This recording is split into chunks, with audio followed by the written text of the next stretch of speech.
Hello, everybody, and welcome to the Navy MWR Esports Winter 2024-2025 series, sponsored by USAA and brought to you by the Navy's Morale Welfare Recreation Program at Commander Navy Installations Command. From all the way in RIMPAC in July, my friend Mudcat, we are now here at the Winter Series here for 2024 to close it out, and also going into 2025. How's everything been, man, since that July?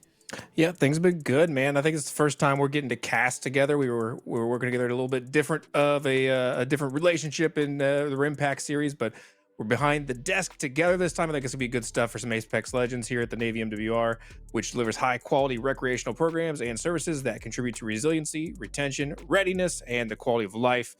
These programs are going to include things like bowling, community recreation, entertainment, fitness, food, beverage, golf, intramural sports, liberty, libraries, movies, much more as well. We got to see those things firsthand at RIMPAC at Pearl Harbor, so we've had our eyes on this, and it's a great program they've got going on here. Dirk, tell us a little bit more.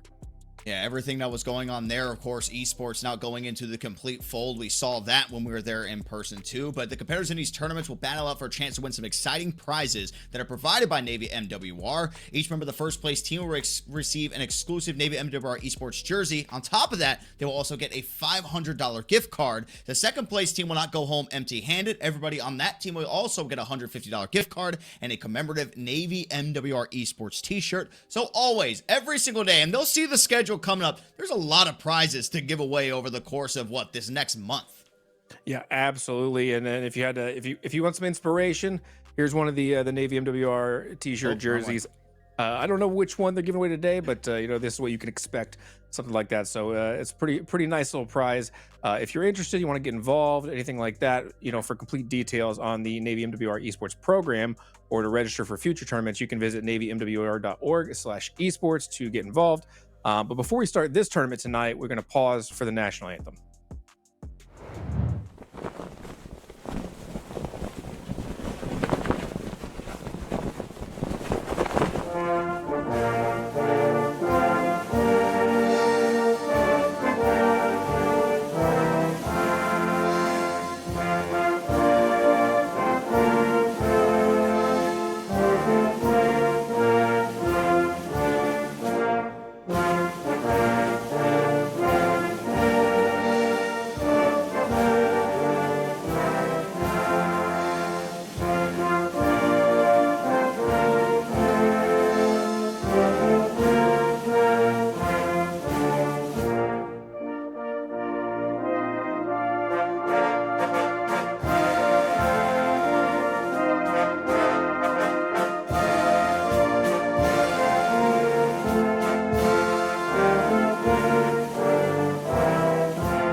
It is now time to get everything underway here. Let's start off with the schedule. What you can expect coming at you over the next few months. All starting off today with Apex Legends. We'll also be back again tomorrow. Same time, same place. We'll have another date on the 18th, the 27th, and the 28th to close out 2024. But it is not just Apex Legends that you're going to see here. We will also have Call of Duty Black Ops 6 taking place on December 19th, the 20th, and the 21st. Get to see the new Call of Duty that is in action. And then when we come back in 2025, January 24th and the 25th, we'll have some Halo Infinite that is going to be going down there for the people. And to wrap up the Winter Series, it is going to be Valorant taking center stage February 7th and 8th as well. Still waiting on word if it's going to be console, if it's going to be PC, but you can always look out for more Navy MWR Esports tournaments by visiting navymwr.org/esports. Super easy to sign up, Mudcat, and to win some awesome prizes. Yep, absolutely. And as we talked about before, we've got a lot of prizes coming up this month for each of those tournaments. Each member of the first place team is going to receive an exclusive Navy MWR Esports jersey, you see it on screen now, and a $500 gift card. Second place is going to go home with a $150 gift card and a commemorative Navy MWR Esports t-shirt. So a little bit lesser of a prize, but still not empty-handed. So first and second going home for each of those tournaments. So a lot of prizes being slung around here.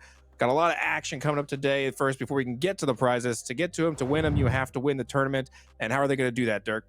Yep, if you have never seen a battle royale and the structure that goes down with it, it's going to mimic a lot of that. It's an elimination race, so each elimination that you get when you are in a lobby is going to be 1 point. The higher placement, you get some bonus points going your way, and the top 5 lobbies count towards the final score. So your final 5, the best scores that you get will be the ones that end up going out there. So they got plenty of time, Mudcat, to kind of go through, be able to get as many games in as possible, and then we take the top 5, and then by the end of the night, we'll know everything that's going down and who the victor is. But we have to give a huge shout out, a big thank you to our supporting sponsor, USAA. When it comes to backing the military and their families with award-winning service, teaming up with them is an easy win. No Navy endorsement of sponsors implied.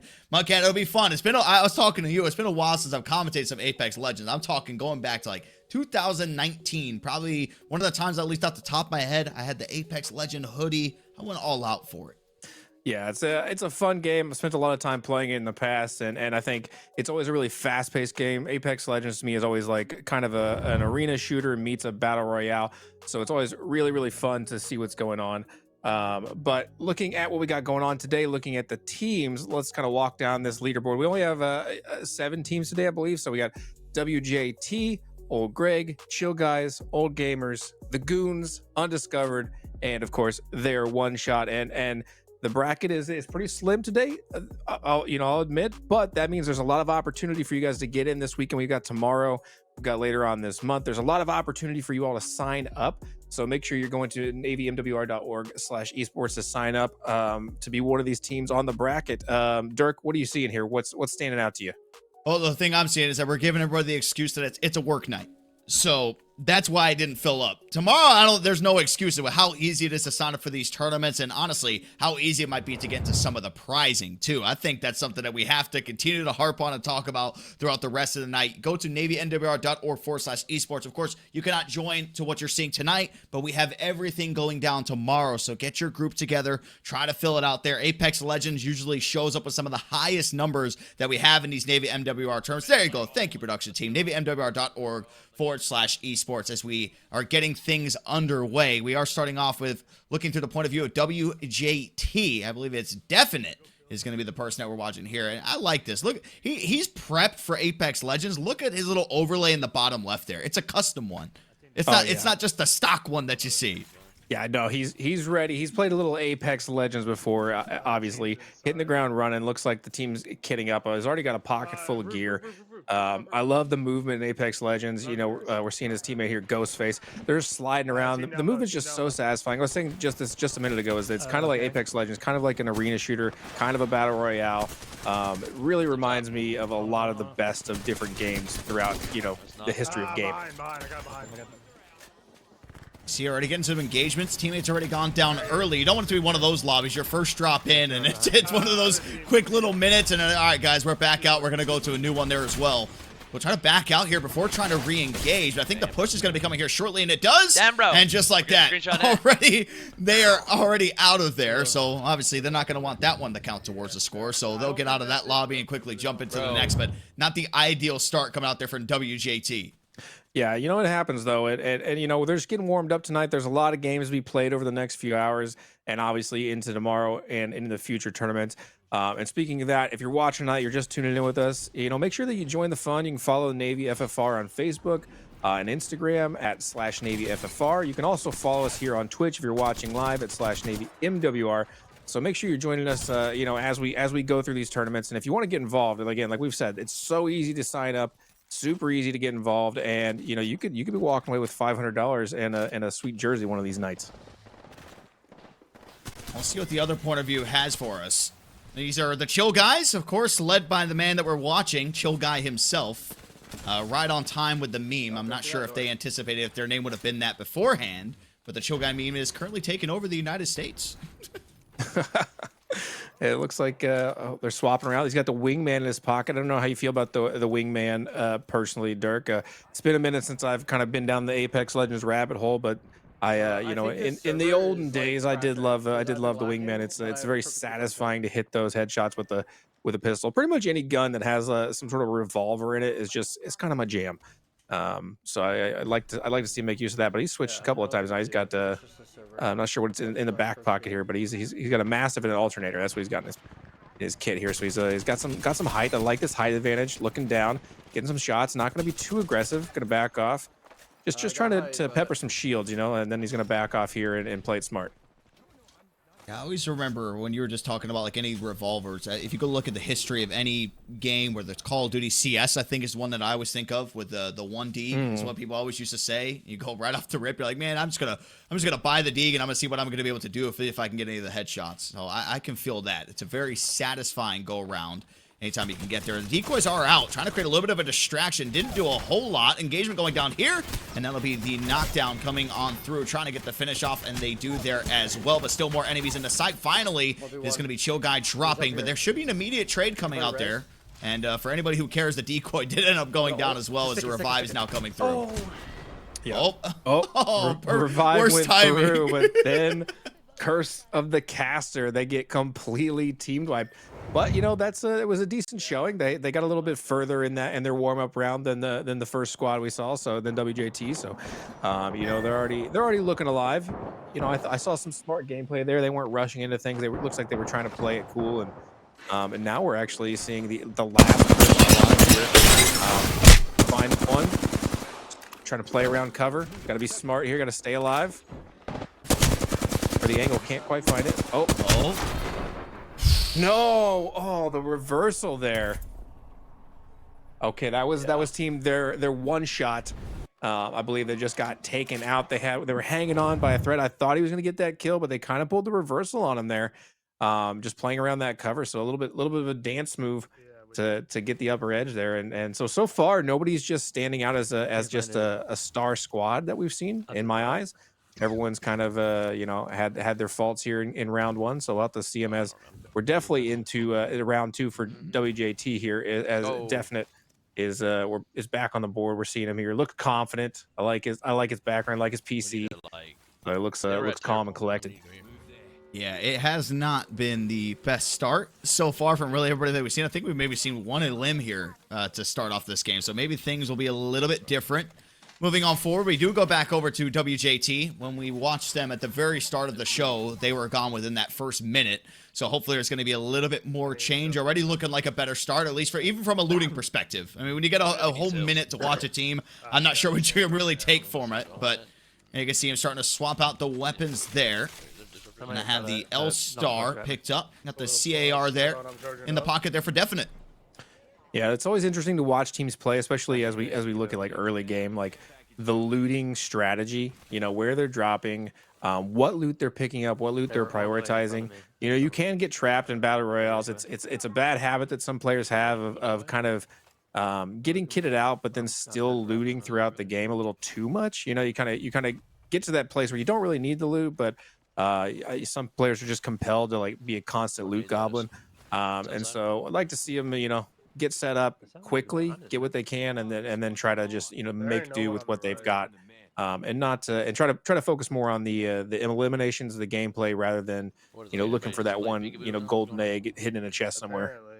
We see the caustic skin there in the bottom left in that graphic, the overlay that we're talking about for Definite. He's actually opting to go with Fuse here. So at any point in time, he can launch that Ring of Fire. That is the ultimate ability that it does have. We'll see if that tries to come into play and how you coordinate that with your teammates there as well. But right now, just playing a little bit more passive, and maybe that's just because of how that first game went. You don't want to just go all out right off the rip. Like, all right, let's try to play our lives a little bit more. Let's try to at least get some utility on our side and then start to go into these fights. But I don't think they've seen anybody just yet. I don't see any stats popped up, so no engagements here so far.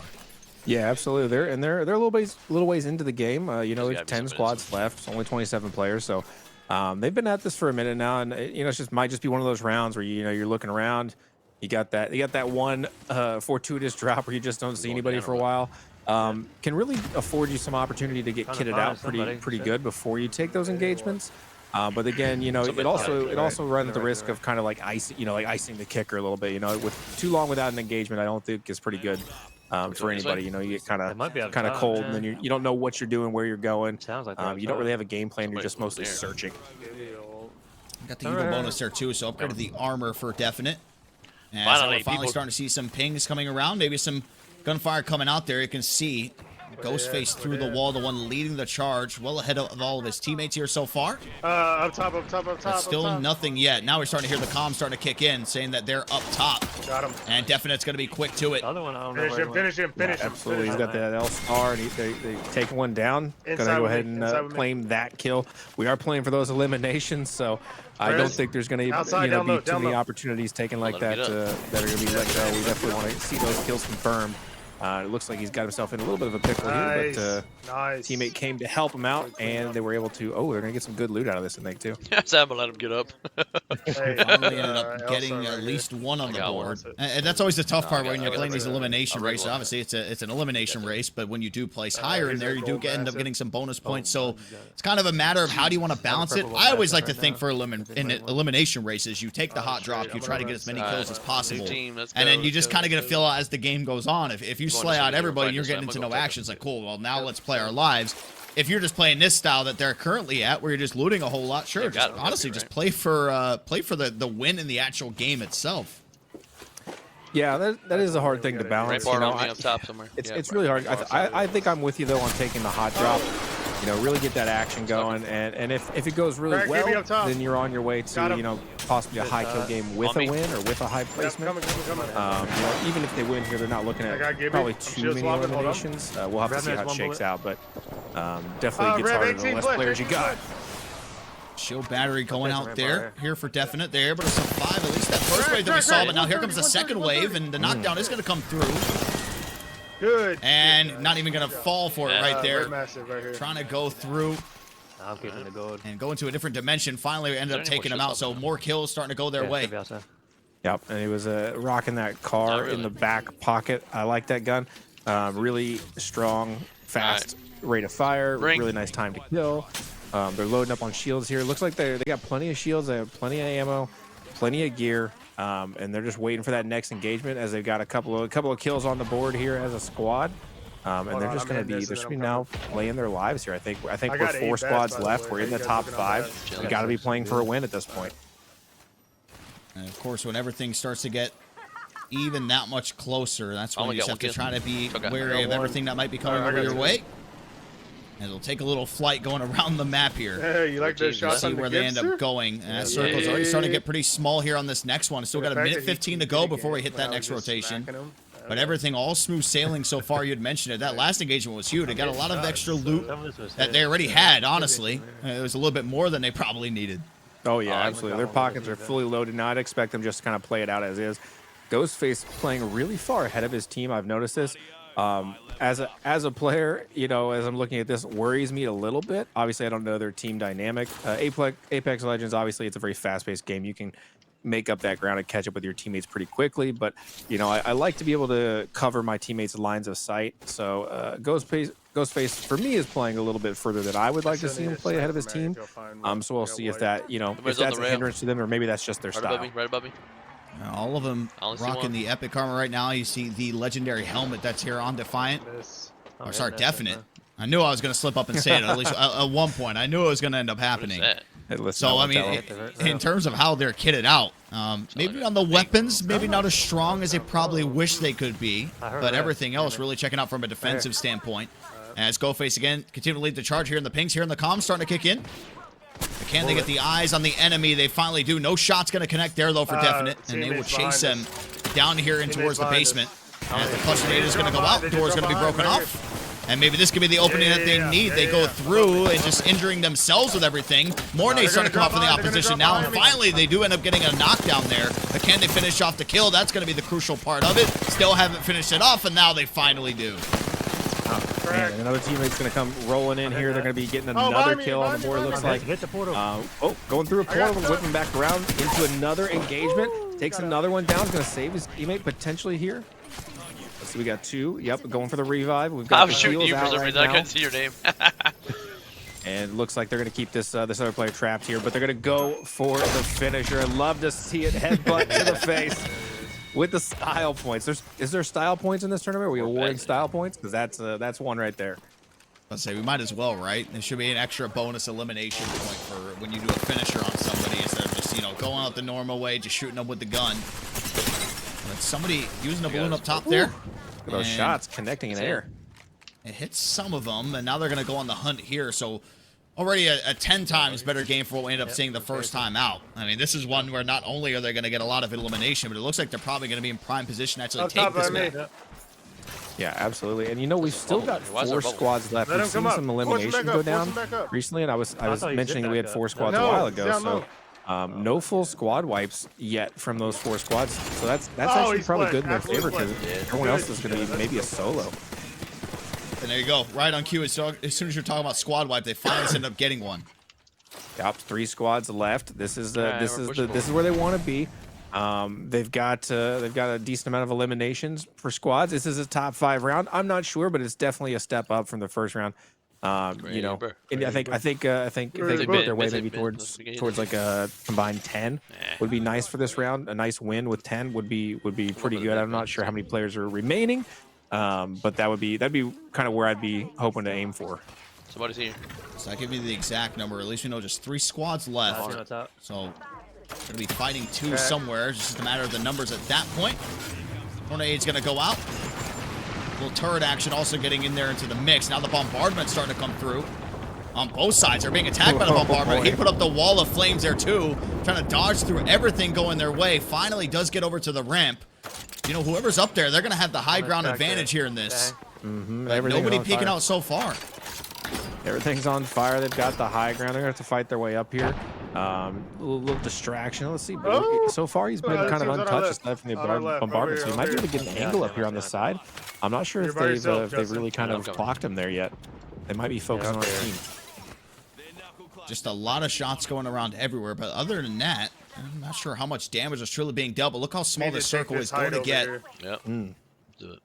Something to keep in mind as they still are trying to push up here on the ramp. Obviously wary that there's going to be people around. I just saw him on the right. Specifically, just kind of keeping their eye up here. Continuing to shoot off those clusters time and time again. Yeah, and I think there probably is someone up there. I thought I saw a little bit of damage take off some shields earlier. But not sure if people are repositioning. Again, that circle you're talking about is very small.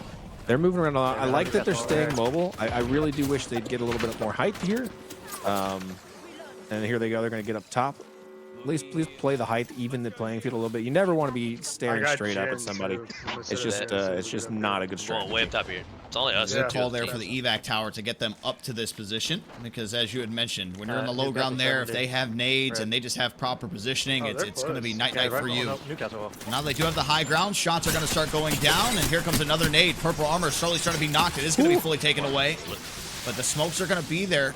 Just try to create a path for them to get out of the way. Oh, they over there, bro. And more starting to come out here. And I like Definite's play. He's aggressive when he needs to. He backs out.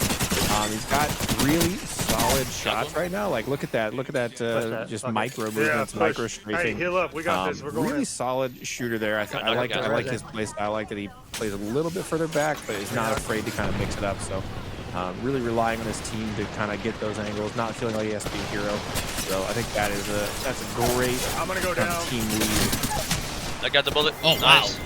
Absolute turn. I mean, the shield's doing a lot of the support right there, and then there is going to be the self-revive that does come through. So a lot more eliminations going over their way. Ghostface, I mean, we had mentioned it. He was the one leading the charge the majority of the time going into every fight. And I think it would be safe to say, at least once we get to the end game, to see his total elimination of what he's currently at, because he's doing a lot of that dirty work here for this team. And there should only be, I would guess, right? Yeah, just one other squad left. So, and that's it. There we go. Not only did they slap the entire lobby, they also came out on top there too. So I would safely say it's probably going to catapult them into that #1 spot. So that's definitely a top 5 game that we just saw from them. Absolutely. You know, and I kind of called it there, trying to get close to that 10 kill mark there for him. We saw 9 on the board there for the kills with the assists.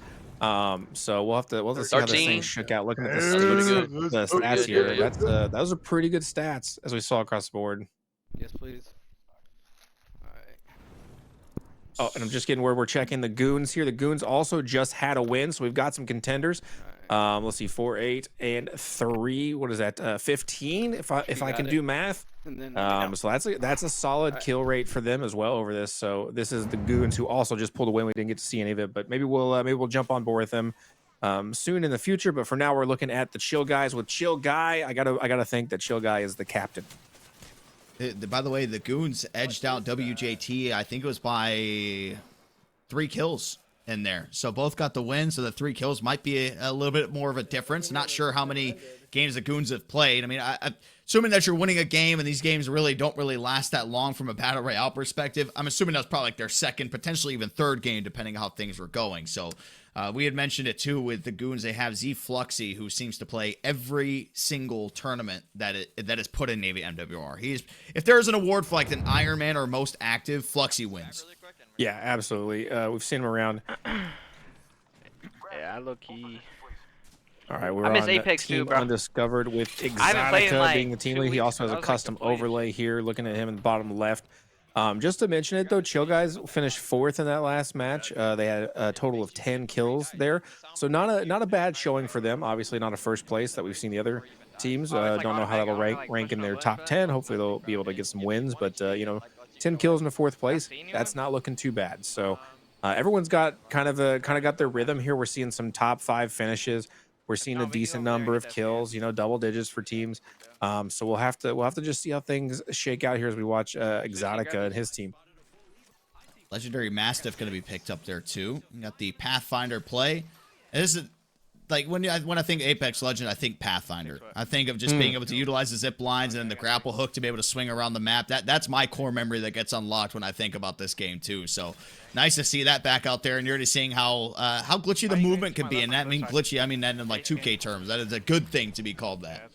Yeah, absolutely. And Pathfinder, you kind of nailed it. Is kind of the quintessential one you think of in terms of movement in this game. Really kind of revolutionary when you start thinking about the games that existed before Apex Legends. They really changed a lot. One thing I like to talk about Apex Legends that they kind of set the tone for in especially in first-person shooter games is the ping system, being able to ping for your teammates. When you think back, before Apex Legends really wasn't a thing. Call-outs weren't a thing, like in-game systems for that. A huge impact those callouts can have on your squad, just being able to communicate without having to say a word. It made it so, we'd always jump into ranked modes, and people would always say, if you don't have a microphone, don't play ranked. You need to be able to communicate. They gave the people an excuse, like, well, I can just ping and do the exact same thing. I was like, well, you're not wrong. You are right, especially with live pings too, with how long they stick around. Hey, listen, half the time, your teammates are just going to be saying over here anyways. So the ping might be better. He's 1 shot. He's 5 shot, 3 shot, whatever you want to call it. Right. They say he's over there. Like, okay, it's a large map. Where is exactly at? And they're on a good start here, putting the shotgun to use. That's going to be back-to-back eliminations. They're coming out for Exotica. And this is the thing I love about these terms, because obviously it's so hard to keep up with everything in real time. They have to get the screenshots of the admins and it updates, that everything really comes down to, at least, it might not be a photo finish, but for us, we won't know until like the very end. We might not even know by the end. There might still be adding some scores up, because this lasts a while. We had the timer that was up there beforehand. It was a 3-hour timer from when the games had started. So we're probably at what? It's 7:30 my time. So maybe 2 hours, 30 minutes still left on there, maybe 15. Oh, yeah. Definitely got a lot of time left. I like this combo here that Exotica's got going on. We've got the Mastiff in one hand. We got the Nemesis in the other. He had the triple take for a while, and I was hoping to see him, do a little bit more with the triple take. I know it's not quite as popular of a gun as it used to be, but I have very good memories of the triple take. So I always like seeing people use it in their games. It's just a really fun gun. So, but the Mastiff is so powerful, so strong. I remember the days when the Mastiff was only in a drop, only at the end of the game. You can only get it. So, but it's a really fun gun, super powerful, and it's really a dynamic gameplay. A lot of the mid-range guns are fun, but there's still just something about shotguns in this game that are just really tactile and really satisfying to use and to see use. So I always like seeing the Mastiff and the other shotguns in play.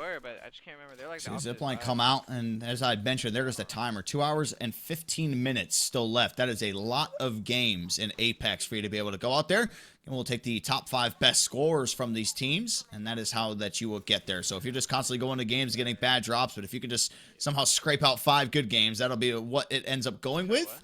Well, while we have some time, while we're looking through the point of view of Exotica, the military community can save big when booking all their travel needs with American Forces Travel, powered by Priceline. American Forces Travel is a joint service MWR program where service members, veterans, DoD civilians, and their families can save on hotel, rental cars, flights, and cruises. You can check out all the deals at AmericanForcesTravel.com/Navy, as they look to be in prime position here to potentially win this game.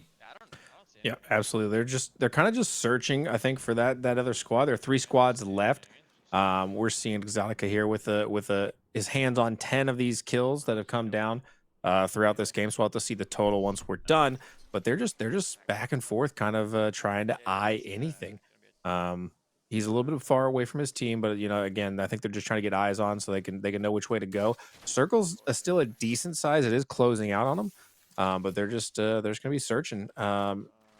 Has time to come here. Gets this havoc. We'll have to see what they're able to do with that. And yeah, they're just searching. A lot of searching tonight. It's really kind of slowed down here in the final squads. You even just heard Exotica too. I think it was him. He just kind of sat there and I'm like, damn, like where's everybody? We've now gone to so many different parts of this map.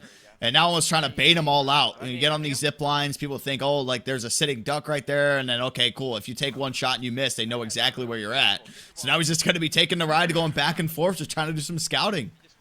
Yeah, it can be a risky proposition when you're away from your team, zip lining around. But at the same time, sitting back and waiting is just is not my strategy. If you're going to be playing for kills and you're going to be playing for that win, I'd rather be playing it on my terms and trying to get that win, in a place where I'm comfortable. So I want to bring the action to the other team, be the aggressor, because a lot of times you don't want to be just sitting on the back foot waiting. Where's the res at? The res But is all the way it over sounds there. like somebody's getting pinged here. Sounds like we're getting call-outs. And we've seen a little bit of action here. We'll see if Exotica can get to it. I'm finding it. There we go. Oh, no, not a single one of those shots hit. Every single one was a miss. Oh, pack it up. I think you're cooked. Oh, there we go. Finally, there was 2. I saw 2 get in there.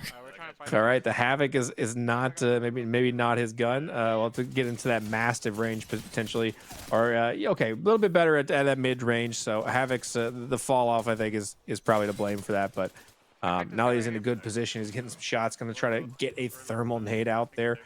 We're seeing that fire go, and it looks like he's going to get a little bit of damage. Now he's out here with the massive, trying to pick up another. A lot of action. He's just everywhere, back and forth here. Yeah, I blame that just the range on the Havoc. I think that's what it was, trying to go there. Because as soon as he got close, everything started peppering him up every single time. And he does have one teammate down that's going to be Draw, and does get the revive up. Now the shields are starting to come in there too. Trying to get as much going as possible. So we already know there's one elimination, but they're still on the hunt for one other one. They have spotted him. Finally, the hip fire is going to come in, and that is going to be the official squad wipe. Check it in there as well, but still just 2 squads remaining. Obviously with them, just one that's going to be left. Yep, and here they are on the move again. Found a little bit of action. Oh, I think they hear. At least one guy shot me. Sounds like they were getting peppered maybe through the cave here, so they're going to be on the hunt for this kill. I'm just pushing. Right here. He's going down. And they spot him, Kenny. He's a little bit of a distance here with this Havoc, but he's getting some good shots. Decent shots. He was hitting them. This guy's almost cracked here. He is blue. It was better than the last go round of what we saw from the same distance. But now he's just kind of a sitting duck out there. He's going to put down a zip line. Reinforcements are going to start to come in. Shotgun's going to be out. Using the grapple, trying to ride it across the tree. George of the jungle, is that you? And missing some of the shots. Now finally starting to connect. Can Draw get there for the support. They do finally get the knockdown, and they do get the finish too. But still, a few more players to worry about coming up from the squad. It wasn't the wipe. Yeah, Exotica trying to play that movement, and there's the win right there. They're able to take it down. Things get a little dicey with that movement. I was kind of scared for him, kind of zip-lining in there. I know they had some gear and some shields and stuff, but like the shots were just kind of not there in the moment. So I was definitely nervous as he was zip-lining in there. I think he had the right idea. But yeah, I think that he was expecting maybe the grapple to get him up there a lot fast. It was so slow. I know what he was trying to do, and I thought it was going to be so epic. But when I saw it go out and how slow it lifted him off the ground, I was like, well, that kind of killed the vibe it. But he got the kill. And by the way, shout out to all these guys competing. That's now 3 wins that we have seen here so far on stream. Well, and that was a good one. I didn't get the full tally. I only saw 2 of the players, but I saw a total of 22 kills, and I couldn't see the third player's kills. So that was a lot of kills for that game. So you get a win plus a lot. But here's top 5 right now. We have Old Gamers with 35 points, Chill Guys with 25, the Goons with 25 as well, WJT with 23, and their One Shot with 9. So Old Gamers really ahead. I believe we're on with the Goons, if I'm correct there. Damn, Yes. so much fucking kill, dude. Ooh, we're they stole his kill. Well, so man. that, you know what's great, that top 5, I mean, it's probably going to include Undiscovered after that game that they just had. But Yeah, they they weren't just there dropped. in the top 5 before that. So they must have not been having good games prior to that one that they just ended up winning. We do have a chance here, though, looking at the Goons. If they're able to win this game, that would be 2 wins for them already if they come out on top of the lobby that they're currently in. But Fluxy's just left to fight by himself. Teammates are going to be down. And finally, Fluxy does come out on top there in that engagement. So we'll get the revive. And we'll quickly probably turn around to try to confirm that elimination. But no other reinforcements around for the guy that at least was down, so they'll be able to finish that one off. Yeah, absolutely. And like you're saying, the leaderboard's going to get shaken up here between rounds because we Undiscovered really just they had at least 22 kills that I saw, if not, they had a third player. So I wasn't able to see the total, but plus the win, that's a lot of points. So I would expect to see them up in the leaderboard too. Close to that 30 point mark at this point. So we'll see them shake it up. Fluxy, like we've talked about, a regular competitor in these Navy MWR tournaments. We've seen him in Halo. I believe I've seen him in COD and some other things. So he is around. He's in the community. And just to remind you guys, you can get in on these tournaments. You can become Fluxy. You can become a regular. You can play at every single one of these. You can win the jerseys. You can win the money. You can have a good time. Because more than that, this program is just great. It's a great community. It's a great Discord of folks just wanting to play games together. From my experience, hanging out around the Discord and seeing what things are going on.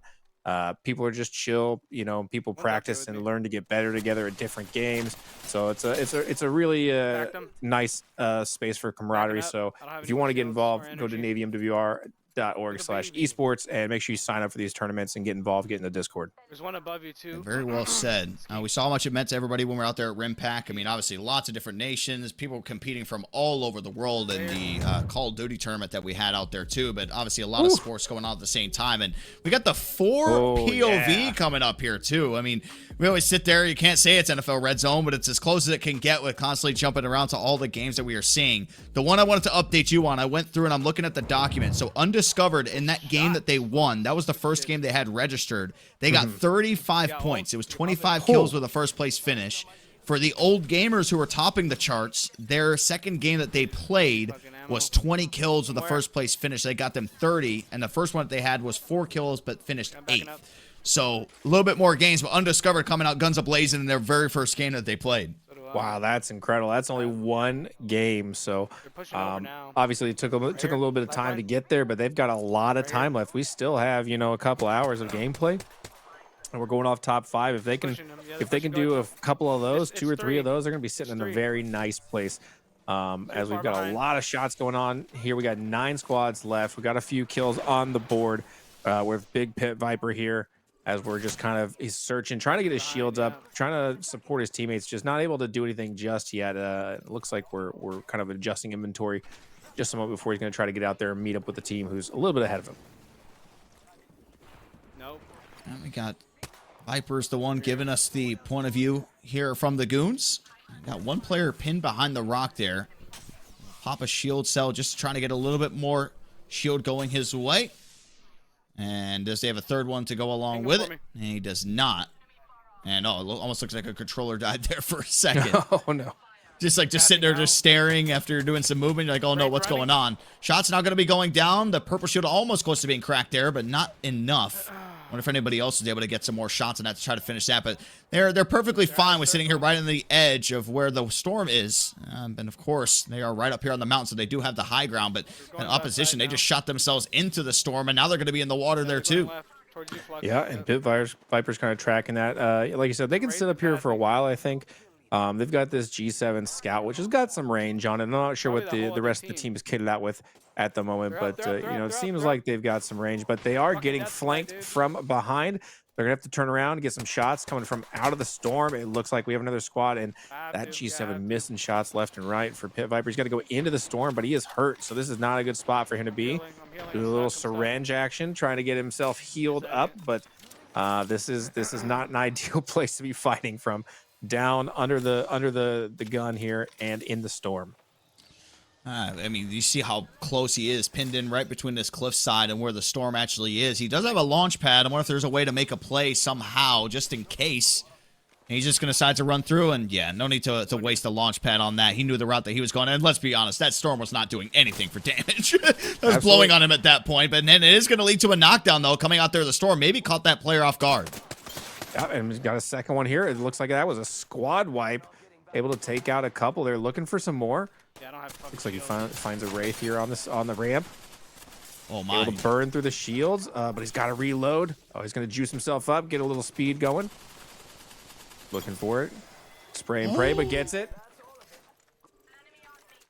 That is crazy because, I mean, he popped the stim, but you saw he was like, he was one shot. The definition, absolutely. blinking. If one shot would have landed, it would have been taken out. bro. Somehow finds a way to get out of there, not only with his life, but 2 kills to go along with it. Yeah, and actually, look at him one shot again. This is just how he lives his life. I think he's just on the edge of constantly almost being dead. Find himself a vehicle here. Gonna get a little movement going, a little distance. He's got to There's a replicator recover. on my right, yeah, His teammates are down. I don't think he's got those banners. I don't think he's gonna be able to get to them. But really, just now playing alive. 6 squads left, looking to get as high of a finish as he possibly can. And he's low on health. He's really gotta do something about that soon. I don't think he's safe just tooling around like this. And I'm wondering, too, that he might have those people that were shooting from behind that might be chasing him as well. So that's just something he has to try to keep in mind. The banners were covered. Now it's just getting over here towards the beacon. It doesn't take a whole lot of time to do that. Is going to stick it. Nobody in sight. And that'll bring the teammates back into the mix there, too. So Fluxy and It's Your Boy Ski is going to get right back into the fold. What a play there by Viper to keep this lobby alive. Yep, staying alive, one shot, getting a couple kills, being able to get himself into a position to buy those teammates back, picking up some gear here too.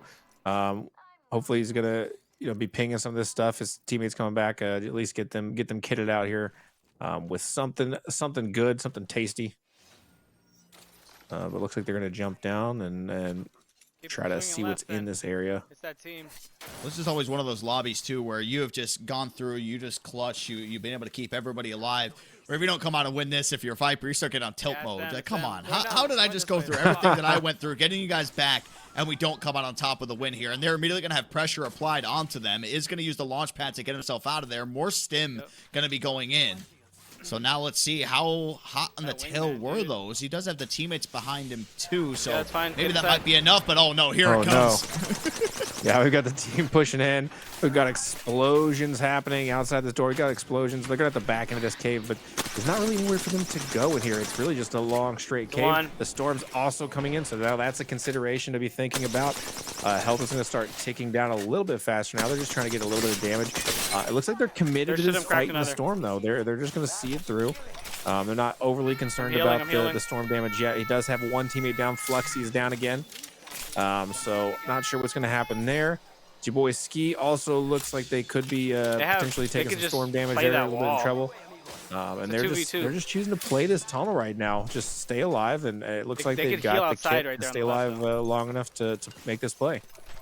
It's always the risky one where you're just playing here towards the storm. As soon as that door opens, there's going to be somebody on the other side. Finally, shots are going to be returned. That is going to be one knockdown. Haven't been able to finish out the kill just yet. Some more players, though, still on the edge. Shots. Oh, my goodness. To perfection. Didn't miss a single one. Absolutely. And both teammates staying alive, being able to heal through the pain, heal through the storm, embrace it, ride the lightning, and they're out. They're out home free right now with a couple more kills.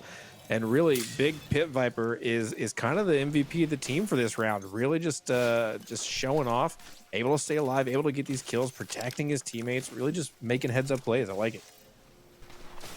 It's another res, dude. You want to go It's which been side? a Left or crazy right? lobby to witness of what we've seen so far. Of really all the adversity. I didn't want to say the whole team has gone through, There's a more res of what this, Viper's gone through Fuck, too. this shit's Still playing slow. on the edge of the We got 11 storm. seconds, bro. I mean, how many gonna go syringes, how many this way. medkits do you have to really survive off of this whole time? He still does have 4 more to work with. We can at least see that. And the syringes will now start to come into play, but this is all shaped up and primed up. I mean, just look at the arsenal that he's got right there. You had mentioned So I when have you that have the, boost where if I the heal up, wingman it out gives there, it it's to going to all be the of us. relic. You got the relic alternator as well. Within a Oh ring. yeah, and this wingman is kitted up. You know, it's looking good. It's looking powerful. It's so satisfying to hit headshots with this gun. Obviously, it's one of those guns where you do have to hit the shots, though. You know, you don't really get rewarded for spray and pray most of the time for kind of fluff shots. So you do have to hit those shots. So Yeah, a we little do. bit of risk reward there. We gotta But so far what we've seen, I think he'll do just Ultimate fine with it. accelerator here. Alright. Care package over there. Let's get on that. And listening into them, they're pretty calm. They're just I got still ulti pinging with some gear. disruptors and Trying to get kitted wingman. out a little bit. Fluxy's back You can in, take so the I think Havoc they're if trying you to get him want kitted out, and they're just watching. Looks like a Just goaded. massive might be dropping here. They're on it. They're on it. They're on it. They're on it. You see the drop calling out that they're on it, but the Yeah, smoke's backed going to up. be there. It does have the stim in, so getting that little boost going around with the speed. Does lose some health in the process, though. And they're just going to Hang go on. ahead and back things up Right now. here. And they do see some people that are out there in the water. Shots are going to be going down. Another Nobody team, connecting bro. so far. I feel like they're getting third party, and you just heard him call it out. He's like, it's another team, bro. So can they survive this onslaught that is coming homies their are right way? there. One player is going to be knocked, courtesy there of their Healing. teammate. I'm on a bat. That one's going to be Fluxy going side by Sliding side in with water, him. left side. But now the push still coming in here.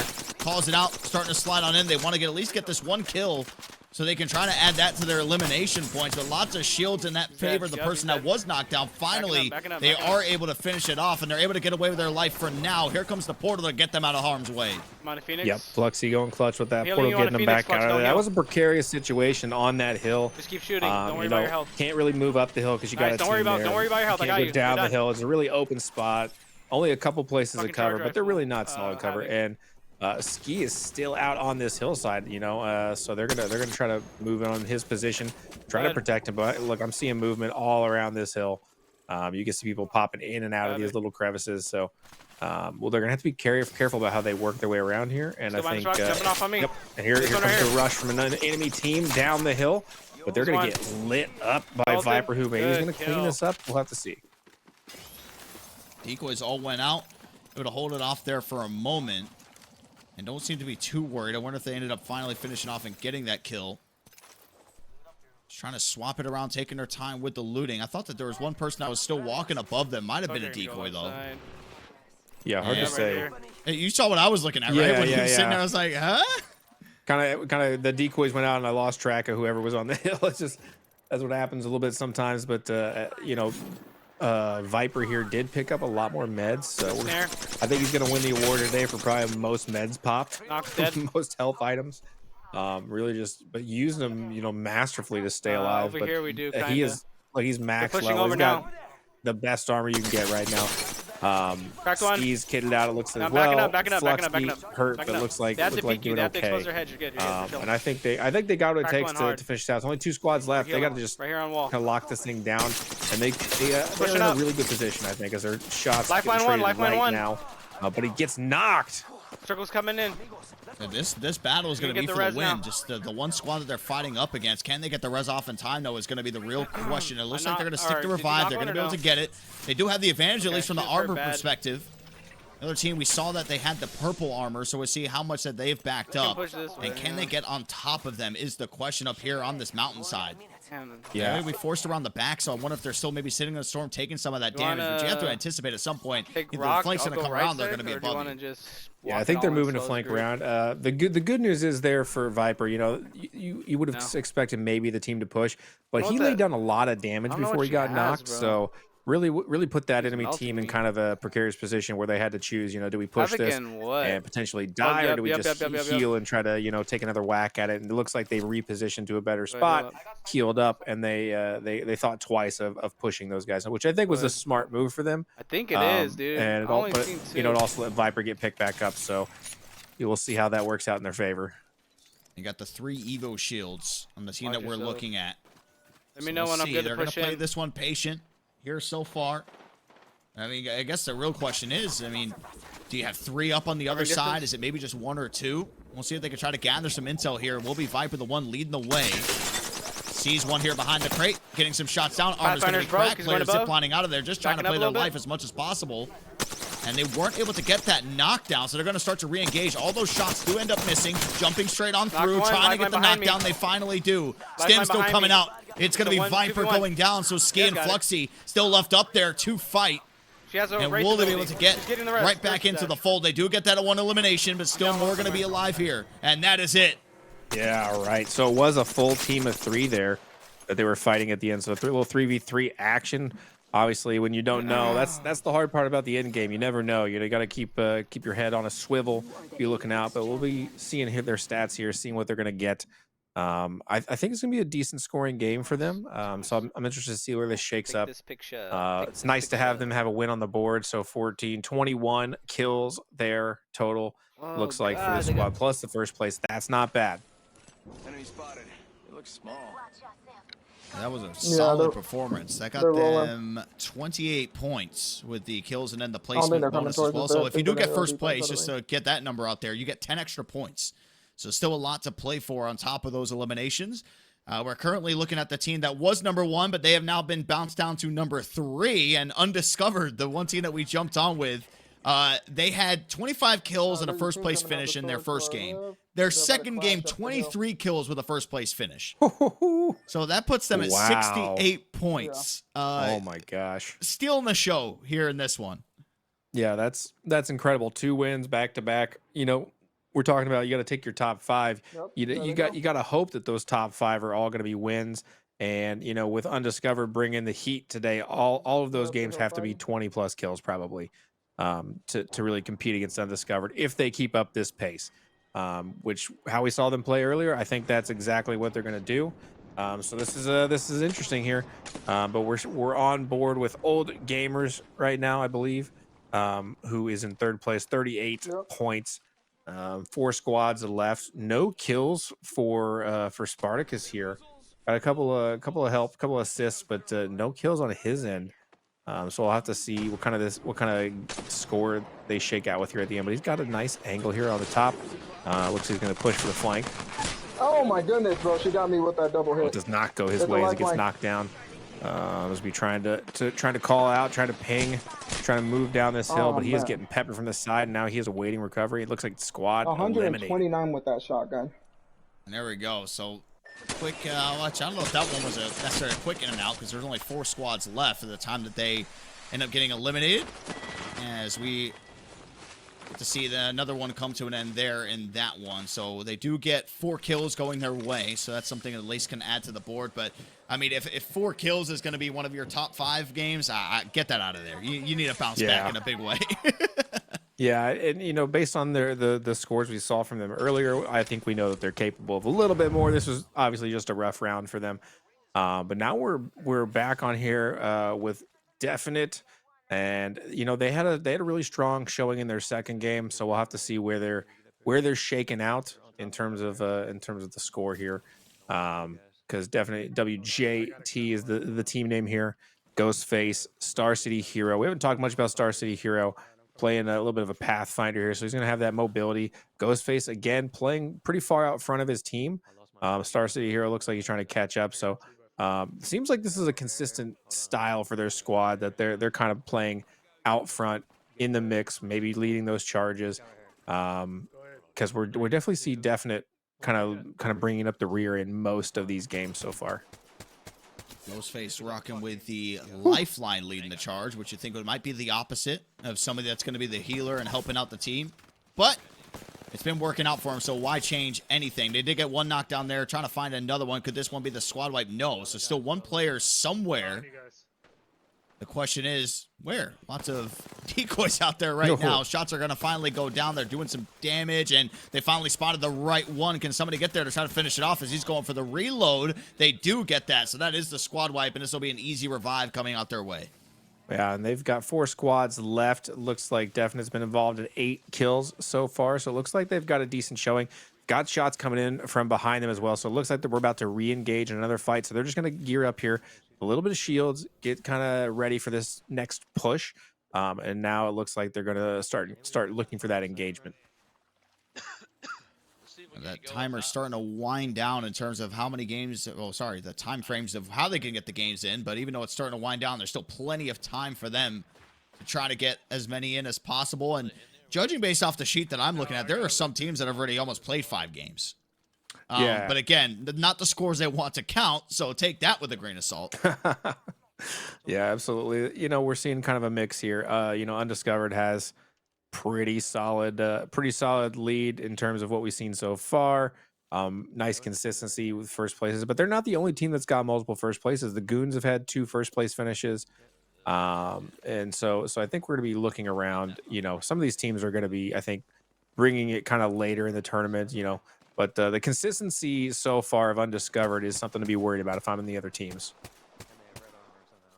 Navy MWR Fitness Program provides a worldwide network of fitness centers, aquatics facilities, sports fields, and courts. Our trained and certified fitness professionals offer fitness program including NOFFS opportunities, nutrition education, swim school enhancement, intramural sports and leagues, as well as tournaments. Gotta stay fit out there, playing all the different sports. We saw that at Rim Pack, and we started learning actually when we went over to the restaurant area. Like, yeah, man, we played this country in soccer, we played this country in football, and it was crazy all the sports that they were playing, and then esports being introduced for the first time out there too. So having different nations being able to compete in that and make it a part of that whole competition was awesome to see. Yeah, it was definitely an interesting time, like really fun, really cool to see that, especially it was over 4th of July. So for us being able to be there and be involved in the tournament, kind of an honor to get to go and kind of be part of that first inaugural event. Hopefully it'll be more in the future that we can participate in and see, because I think you're only going to get better from here. They've put a lot of work, a lot of time into these programs, not just the esports programs, but a lot of the programs that they offer. You know, if you're a serviceman or woman and you're hearing about some of these programs, you really should take advantage of them, because I think the folks involved really have, you know, kind of your best interest in mind and are looking for ways to give you the most benefits that they can. You got the fun boss, you had the fit boss, you had all these different names with boss following it, and we're like, wow, this exists? That's a job title? Like, sure is. And then once we got to see you got the patch still, right? I got the patch, I got the fun squad. I think did I get the fit one? I can't remember. I'm definitely I have it in my other room. I wanted the fun squad one initially, as it's going to be definite in the crew getting another victory here as well. Had to sweat that one out there going down the stretch, but able to get the job done. Yeah, so far a lot of good games coming in. If you're just rolling in with us here, we've got an elimination based tournament. We're going to get points for eliminations. We're getting points for placements. We've got a couple hours left for them to play as many matches as possible. Top 5 are going to count towards scoring and placement. Some teams really already showing out here. We've got 14 more kills and a win on the board, you know, for WJT.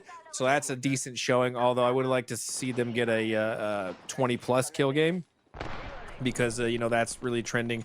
What you need, you kind of need to get that 20-plus kill to really be competitive here. Looks like we're on board with old gamers here. Spartacus picking up some gear, trying to get in there into the mix. And the old gamers were number 1 when this all started. They did end up dropping down to number 3 on that leaderboard, so trying to have a big bounce back here for them. We'll see if they're able to do that. This one is about as fresh of a lobby as you can get. But the round is still got 3 minutes and 20 before that ring starts closing there too. As one player coming down a zip line, trying to get him to go. That's the Pathfinder. Nice nifty movement out there, but couldn't finish it off. Recharging shields. Yeah, and this is a good start for them. I got the longbow in the pocket here for Spartacus. Longbow I really like. Very fun gun. Has a nice range on it. So they're gonna be able to hold down. I don't like that we're using it from the bottom of the valley here. I'd like to see him maybe try to see if he can work out around the hill potentially, but he is in a little bit of a tricky spot. They've got a lot of cover, but getting out of this position to actually deal some damage backwards up that hill, it's gonna be kind of a hard sell to try to get his teammates to push up that hill. Using decoys, yeah. Ooh, yeah, putting some shots out. Oh my goodness. Real close to being taken out right there, but is going to be able to escape with his life. That is Spartacus. Dropping down here is going to have the teammates around, but just trying to get out of harm's way. I think that team that was starting to push them, they're going all out with it. And thankfully, you got Natty, who's going to send you thriving right into the sky. Oh, no! You get knocked down? Yeah. As far as you yeah, can. yeah, I think. I think, Oh my right? gosh, yeah. We're just trying to watch. Oh man. There we go.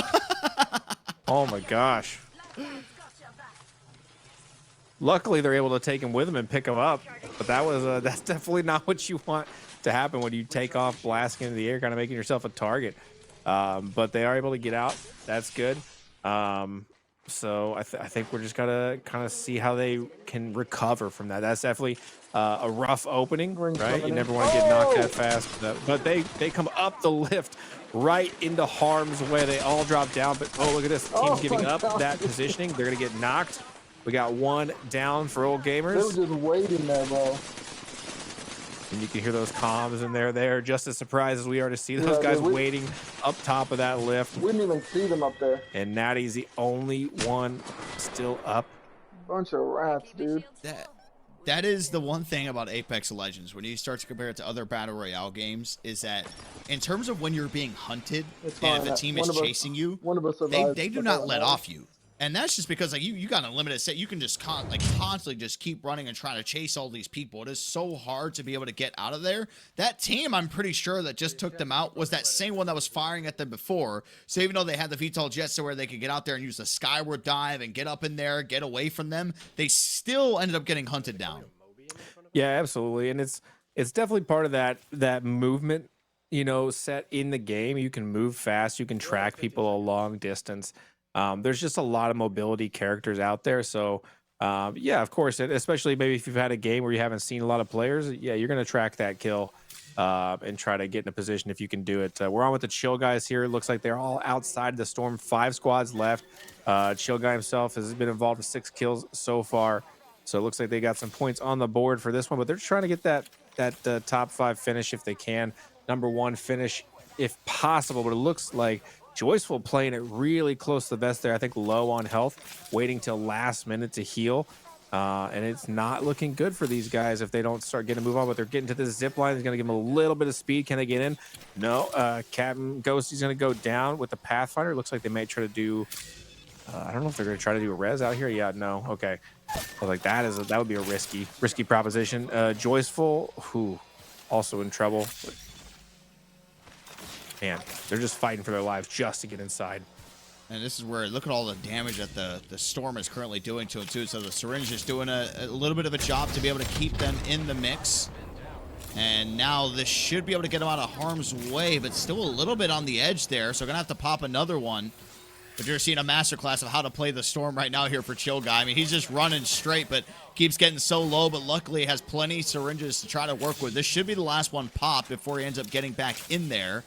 And he's just going to go ahead and do one more as he is approaching right there to the edge. It feels like he's just something that's so damn far away. It's because that rock that's right there. He couldn't just go running directly into the storm, so he had to come out and take the longer route. Yeah, we've got about a minute till that thing's going to move again. So they're, you know, if I'm them, I'm starting to think about how do I eye that last circle. But it looks like they've got some eyes. Potentially wow, someone I behind the didn't see rocks. that. I think Thank I you. saw somebody there. We got 2 down. Got to worry about they're recovering rezzing right here. those teammates potentially to see if they can get him. Yep. He does have some shields. He got plenty of shields. Got a car. Got a P2020 in the pocket. But looks like he's just going to play for this circle. Just gotta get us placement points. 4 squads left. This is obviously going to be an uphill battle with him by himself if he can't get his teammates back in. So we're just going to have to be patient here and see what he finds as he treks up this hill. Shots to the left. We can hear him. So you go to the crate, and if ideally you're looking around, it's like, oh, I needed some meds, but now he's going to have the Kraber that's going to be in his pocket. So at least that's a good thing. It does have both of his teammates down. Would have to get both of the banners and then try to get them back, but I just don't think that's realistic at this time. Where? Yeah, Oh! even if he had the banners, getting to a, you know, getting wasn't paying to a attention. place where I he wasn't paying attention. I was can looking buy at my them, go put them back in. That might be an all order. Yeah, especially I was gonna say circle small. Even when if he can, he's got the banners. If he can go to the beacon, maybe. But there's only really one beacon in the circle, and it's being camped pretty hard right now. He's going to get the shield cells going. Does have a couple more syringes. I had to utilize all of those going into the storm. And this is at least going to bring him all the way up there. And it's going to have one more to go with. So he'll be fully decked out and ready to go. But the issue is that you still have another 3 teams you're going to be going up against. Should probably heal up.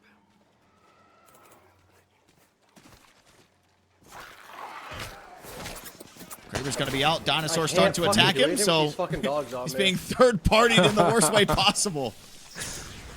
You hate to see it.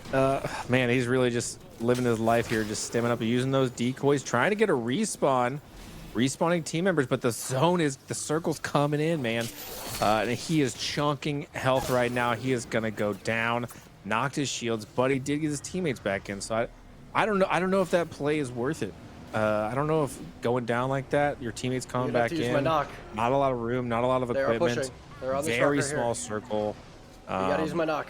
Yeah, I don't know. That's a tough call to make that he just made right there. I don't think he should have put down the knockdown shield there. I don't think they would have seen him to where he was. They were Tap me, like tap looking me, over there tap me. trying to do as much scouting as possible. Now they're going to go in there for this revive. Are they going to be able to get it, though, is the question. They do, but, I mean, now you're just stuck. You're just going to have to run into the storm there in the worst spot possible, and that is how it'll come to a close. The definition between a rock and a hard place there. That was a rough one there. Yeah, you know, I think you know, trying to get your teammates up, noble exercise in teamwork. But you know, kind of given where the circle was moving and everybody's, you know, I think you just got to play your life there and try to hang on. Like maybe you can't get the one, but maybe you can eke out a 2 or a 3, and another kill or 2. So I just think that was just, you know, right idea or maybe wrong time. But Undiscovered, we're on here with Exotica. They are in first place right now. I'm not sure exactly what the stat is off the top of my head here. Oh, thank you, production team, with 68 right now on the board is what we've got for them. They're looking strong. 17 teams left there at the start of this match. Looks like someone's going off the map there for a Team Elim, a squad wipe, and they're already got at least 4 kills on the board for this team. Yeah, they must have had some rough goings because they only have 2 games put in so far, and that is the 25 kill first place finish and the 23 kill first place finish.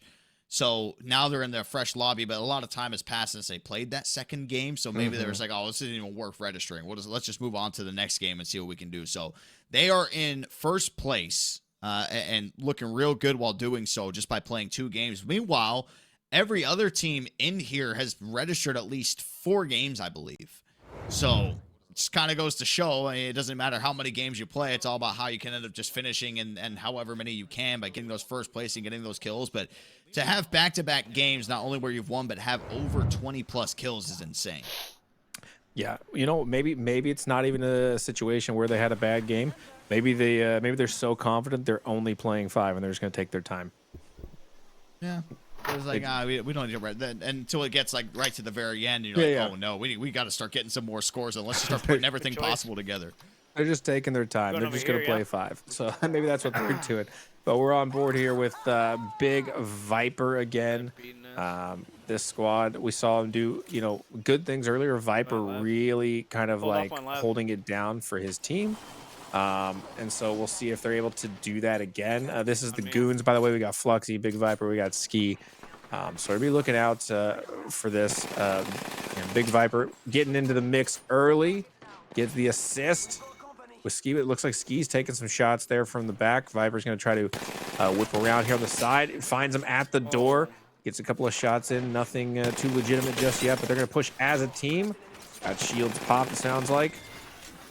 And the takedown squad Elim, but they're still not out of the woods yet. My game's lagging. So we hear talk about a little bit. That's the downside of of esports is, you know, occasionally technology is going to be technology. Catch a little lag or something else, and sometimes you just got to adapt. You got to deal with it. But he's staying alive. Once again, though, I feel like all the time we're watching Viper, he's like almost dead, like constantly. It's gotta be one of my favorite parts of whenever we're watching streams and we get like the raw reaction and the comms out of it. Like, as much as you love having like the observer modes and all these games, nothing beats like the raw aspect of it. Yeah, there's something fun to get those team comms. My aim was like obviously the reactions are really funny, but also really nice to kind of hear kind of get into their mindset of like, what are they thinking right now? What are they strategizing? Because sometimes, you know, we as the casters behind the desk, we sometimes we assign a lot of meaning to things that maybe are meaningless, or we overlook things that maybe are really important to a team strategy. So They sometimes ulted you to listen in, you hunt get me, those little bro. indications about what they think is important and what they're focusing on and what their strategies are. So it's always really interesting to see as we're jumping into this 4-box here. Shout out to the production team bringing us all the action here today. We can see it all at once. Got Definite there in the bottom left, Viper there in the bottom right, Exotica in the top right. Of course, the OG that we were watching up there too in the top left, Spartacus and his team. They're looking like they're in a good spot here and towards the end game. Some stuff that's being fired around, but no true engagement being made just yet. We got eyes on. Ooh, nice shot to the body there. A couple. We got some shield breakage. Right. As the longbow coming into play again, I like this gun a lot. I like its range. Hits like a truck, especially if you got that aim. So really nice to see it get some play here. And they're gonna push down this hill, trying to lead the way with some nades. I don't think those are gonna connect, but they're trying to clean up here, and we can see them through kind of the rungs of this building. Yep, they got the ping on them, using that ping system, calling them out. Cracked him. Ooh, nice shot there too. More shots coming from up on top of this hill. None of them really able to connect there on Spartacus. He returned some with the longbow, but he wasn't able to hit. And you got the ring starting to close in once more. Look how small this circle is, still with 3 squads that they're going up against. A total of 4 still left in this one. And got their spot over here by this shack. You got one team up here on the hills. That nade came in firing. Thankfully, that pole was there to be able to stop it. Double team. Absolutely. It sounds like we got a little bit of action inside. Spartacus trying to get in a place where he's able to help his teammate Natty on top of the building. He's trying to work his way around. He's got a decoy out right now, still just chilling out there. Looks like he's a little confused about where he's going to try to make this entrance at. Potentially going in through the storm here. A lot of pings coming through, trying to just make his way, seeing what's what. A lot of movement, but it looks like everything kind of got cleaned up here. So they're just going to be kind of looking up on that hill. I'm worried about this hill for them. That's a really open hill for them to try to push up. So I maybe like to see them kind of work their way around the circle, potentially work their way to their left, maybe try to get some cover from that building. But who knows what else is kind of waiting over there for them with 4 squads left. Yeah, you called it. Looks like they're starting to push out here, trying to use the rock as cover for as much as possible. And keep in mind, I mean, we're watching 2 squads out of the 4 fight. Where are the other 2 at? There's not a lot of places to hide. Yeah, exactly. Well, we see one right there in the middle. I thought I saw a shot kind of pop across the middle. So looks like that tower is housing at least 1 other squad, if not 2. But there really is nowhere to go here. This is just kind of an open bowl. That rock is like the only sense of cover. Now these guys have given up that position. They're pushing down the hill. One goes down, gets knocked. And Spartacus, they may have gotten a break here as these guys work their way down the hill as the zone is squeezing in. Almost cracking those Evo shields. Decoys are going to go out once more here for Spartacus. And now here comes the immediate push straight after with the P20s. Couple shots going down. Player going on top of the rock. That is going to be a squad wipe. So one of them has gone. 2 squads remaining for them to go up against. That storm is hitting hard, but thankfully he does have the med kit there to get him all juiced back up. Yep. Give me a second. And Natty is starting to get some pings going out there. You can see him across in the distance, and these pistols are doing some damage from range. Yeah, I love that. Love the dual wielding pistols. Oh man, that's so accurate. Man, all right. Yeah, they were doing much better with the Havoc earlier. Well, no, there we go. No, there's going to be 2 teammates knocked now. It's just going to be all up to Tricks to make something happen. They do get the final kill there as well, and that is going to be it, a 3rd place finish. What is so crazy to me about that whole situation is that there is 1 other squad somewhere in that tiny circle that we did not see for that whole 5 minutes. Yeah, absolutely. And that looks like they only got 8. They finished 3rd, but only got 8 limbs there. So, not a ton of limbs there. We'd like to see that, at least be getting 15, 16 a limb, especially if we're going to be talking about top 5. So that may not be a top 5 run for them. But we're on here again, looking at Viper. We're still going to be going with Viper, Fluxy. We got Ski here. So these are the goons that we're on board with. Not sure where the standings are just yet, but they were in the mix for this top 5. So, it's definitely worth mentioning and seeing where they go. And guys, if you're watching this at home, you want to get in, this looks like fun. Don't worry, we got another tournament tomorrow night. You can join. Go to navymwr.org/esports. Sign up, get involved for this tournament. We've got other tournaments coming down the line. We've got Halo, we've got Call of Duty, we've got more Apex, we got Valorant. So there's a lot of tournaments coming over the next couple of months. And, you know, as we go through the year, I'm sure there will be even more. And besides that, it's just a great community, great place for you to get involved, get engaged with other people who like to play games. Play any game. I mean, you sign up, you have some fun, but you know, there's some people who are competitive. They want to go out there and win as well, but lots of prizes that are on the line. And I mean, if it doesn't fill up that much, hey, guess what? You get yourself even closer to the money. If it does, guess you're gonna have a real good time. With usually these lobbies get stacked up with about 20 teams. I believe for Apex Legends, Call of Duty fills up almost every single time too. Nice. Okay, we're on board here with team. They're one shot. We haven't seen too much from them yet. I don't think they're at the top of our leaderboards right now, but they are in the top 4 right now. Looks like King Bros hasn't been involved with just 1 kill here, but we don't know what his teammates have rolling in terms of elimination, so we'll have to wait and see. But top 4 so far here. They're kind of just chilling in this base, looking for teams left and right. They see, oh, they spot them. Gonna open the door, maybe pop a shot. Nope, doesn't pop the shot. Just kind of backs off. And this team's just kind of chilling inside here, trying to chill in the zone. Oh yeah, don't need that. I can spare They were actually at the bottom of the leaderboards, but doing a lot better this game. So maybe it could be enough to try to catapult them maybe into that top 5. It's getting very competitive, and other teams are starting to stack up a lot.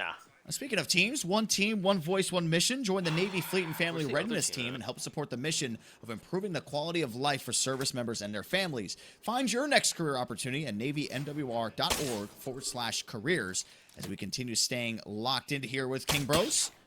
Got the Bosec out, trying to pepper up some shots there. You can see the link there on your screen, navymwr.org/careers.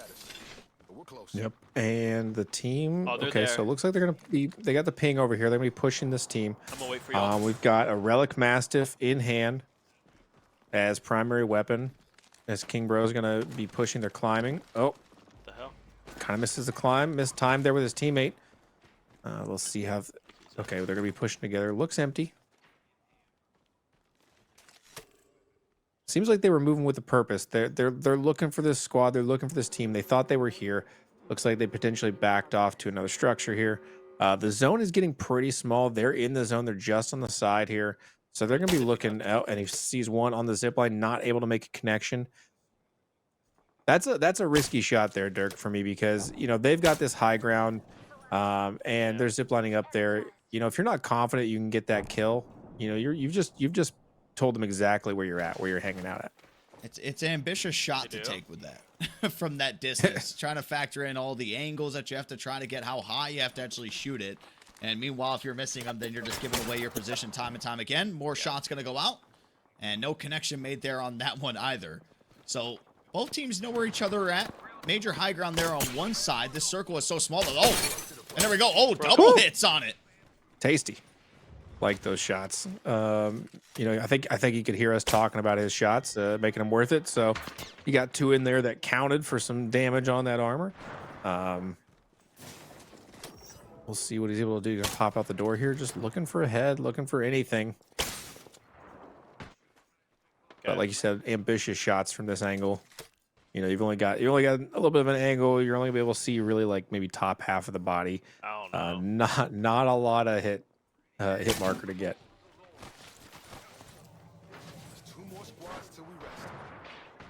Zones box him in there. Let's see. Still remaining here on the inside, getting a quick peek at the map. Right in Going the up middle of against 2 everything. squads. We might need to play like beneath then. And it looks like they're still going to stick it out in here. And where they're facing, the circle is going in favor of that team that has that high ground control. So they're going to have to be the ones to try to make the move. Well, and you hear them there in their comms. If you're listening to their in-game chat, it sounded like they were talking about having to play beneath. I'm not sure exactly what they're referencing, but it looks like they may try to be, you know, moving under that tower or under some cover on their way out. But they obviously know that they've got to make this move here. This is a circle's a move in 3 seconds, so They're definitely making a little bit of a plan, and that if I'm seeing shots go across, I got 3 squads left. These 2 teams are fighting. I'm gonna make my move then. Probably I'm gonna move while they're distracted. But that's a nice shot there for 63 off the top. Still just jiggle peeking it, wait for one of them to pop back out. More shots going down, a couple whiffs on those tries. And you see him shooting down some shots. Oh, wow.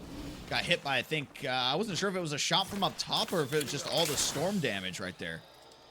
Yeah, unsure. I think it was mostly storm damage that came in, but really caught him by surprise as he was trying to aim down the sights there. They're gonna have to move up. This uphill actually working to their advantage, blocking some of that sideline. The other team moving their way in as well. So everybody's kind of being pushed into this middle circle. I'm hearing shots to the right, I think, as well. There goes that squad elim, squad wipe. Oh, wow. He's doing more damage here with the Bosek, able to hit consecutively back to back. And now forced to back up there. You can see how much time is still left to get all these games in. 1 hour and 25 minutes. And it looks like they might be able to get the win here. This is the team, again, that has been down at the bottom here of the leaderboard, trying to get any type of momentum. One player does drop, still one that's going to be there in towards the front. And now here comes the boom. And he's going to end up getting dropped here. Or no, I thought it was for a second. It juked me out. I got reload. And Darkness was pushed up. They've got this cover here. Oh, This is a bold strat. Oh no, he goes down. He's got 2 teammates up still. Give me res.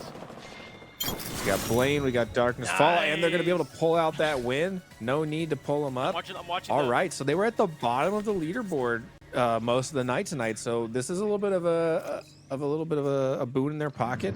They're gonna get a win here. We'll have to see how many kills they got. That's gonna be a big determining factor, obviously, in an elim tournament. That's gonna be something we're gonna be looking for. So, but you know, you gotta feel good about getting a win when you're at the bottom of a leaderboard. And I got so confused there at the end. I thought he was down for a moment, and I thought he was just kind of like jiggling back and forth when he was behind the cover with all the smoke and all the craziness that was going on. So, I mean, it would have been tough to pull out a 1v3 there in that situation. And as soon as they get in the vehicle, shots are going to go down immediately. And they say, no, instead of running away, we're going to go straight towards the fight. Is this going to pay off for them? No, shield batter is going to come in.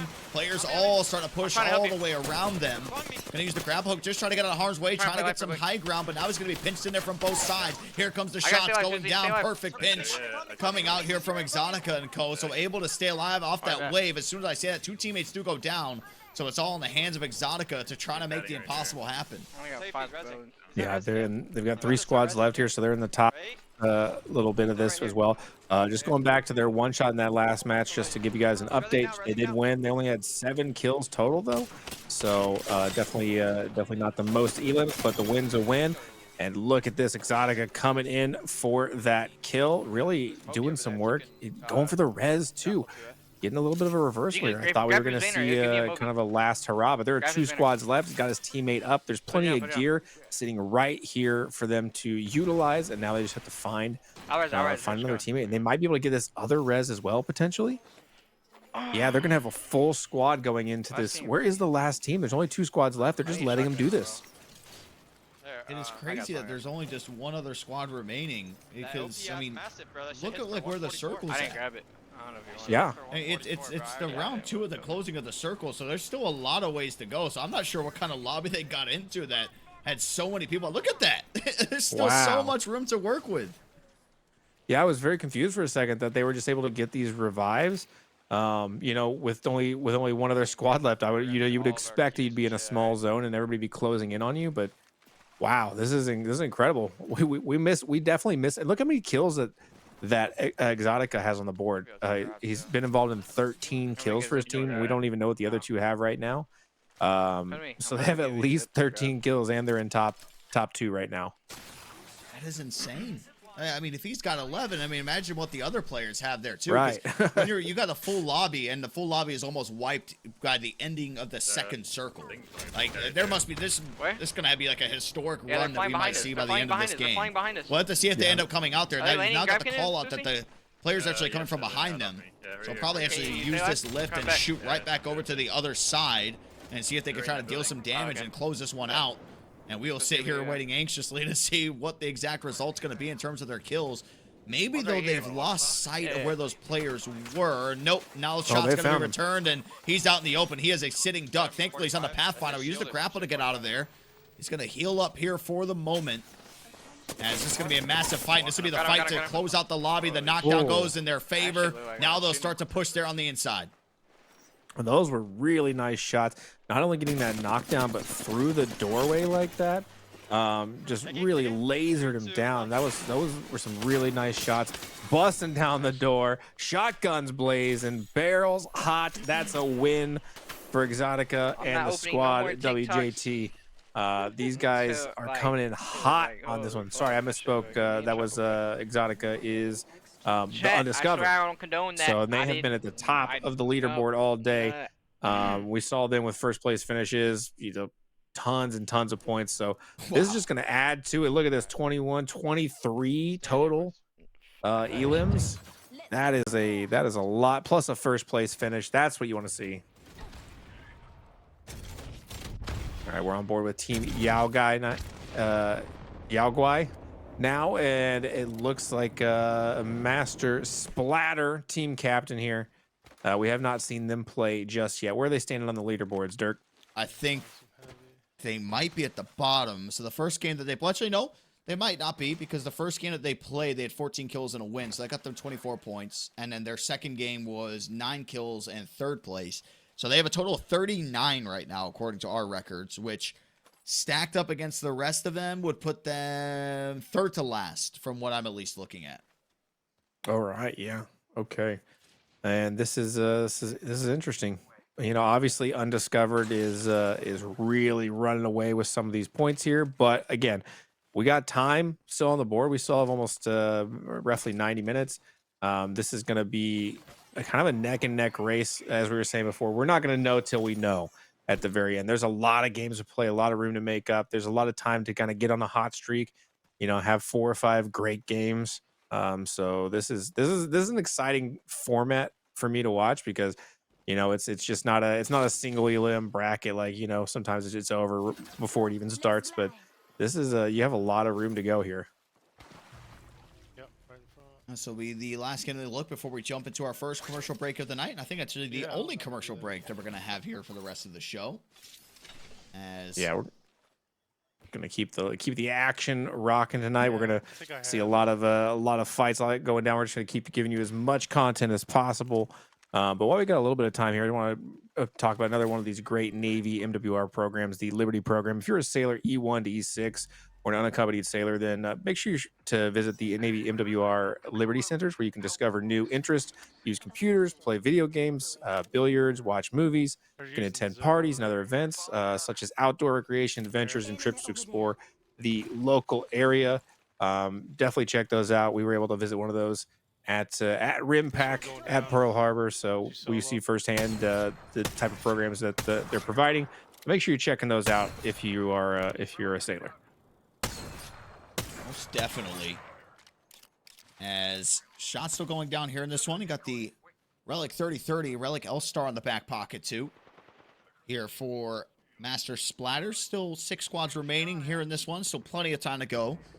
Kind of puts a little bit more emphasis. So we just watched a game where the second circle hadn't even closed up, and there were only 2 squads remaining. Shows the work that was being done. We have it registered here, at least, from what I'm seeing in the admin book, is they're currently at 117, talking about undiscovered. Oh wow, that is that's a monster stat to go up against. We got guys. They have about, I'd say, like a 60-point clearance from the second place team. So I would say that's probably at least like a 2-game cushion, I think is the best way to put it. Yeah, and honestly, they look like they've been consistent all night. So there's really no reason to think that they're gonna start dropping games or anything. So it's really on the other teams to kind of step up. And again, this is best of 5, right? So like it's not like any of the team scores right now are set in stone. We're looking for best 5 games. So if you close out this night with 3 or 4 really just high performing games, there's definitely a path to come back here. That's what I kind of like about this format, as it's yes, they do have this cushion, but that's not the full story just yet. So we're just playing it patient. Not a whole lot going on right now. Just more of the rotations, just trying to set up shop potentially wherever it's going to be next. You follow them now, all right? As they continue to push here on the inside. all the teammates up just at this point, trying to build up as much armor as possible. You can see 1,819 away from the next Evo to trying to get the red shields.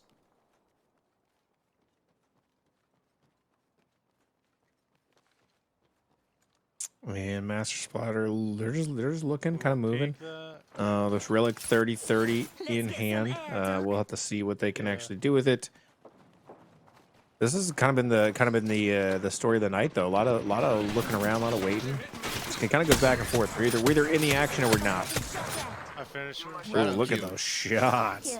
Right on cue, we are in the action. There was nothing going on there, and then all of a sudden, boom, everything starts to pop up. Yeah, it's never a consistent stream. It's raining or it's not, you know. Shot's going to be going through there on the spikes. And they do have some sight lines to work out with. A couple of shots going to hit, and a couple turns into a few after that one. And it looks like I don't think he completely cracked the shields. It was getting ever so close to doing so. And still more shots coming over from the left side. I wonder if this is two different teams or if this is just one team that's separated. Hard to tell. Yeah, it is hard to tell. It seems like two teams to me, but I'm not sure. You know that I think that Relic 3030. I think Master Splatter was doing a good job with that. Didn't hit all of the shots, but I think that gun is a really nice. It's got a nice range, nice scare tactic, nice deterrent. But we have people squeezing in on him here. Teammates. I think it's two teams squeezing in. And they're just trying to get healed up, trying to stay alive here as things are going down all around them. We got shots up from the top of this hill here. He's going to go ahead and make this push. Bold move, has to reload in the middle. Needs a little help from the teammates. We got one knocked here. Like one right Looking to here. clean that out, but he gets knocked. Right up there. Oh my Just gosh. one. Ran completely out of ammo there in that situation. Not a lot to really work with. Not Does that have the one, team the of other reinforcements. They were able to clean up one of the kills, and it looks like they just got the squad wipe there too. So it should be an easy revive coming up next to try to keep the hopes alive. That'll put us at 5 squads remaining left in this game. Yeah, we know they've got at least 4 kills on the board.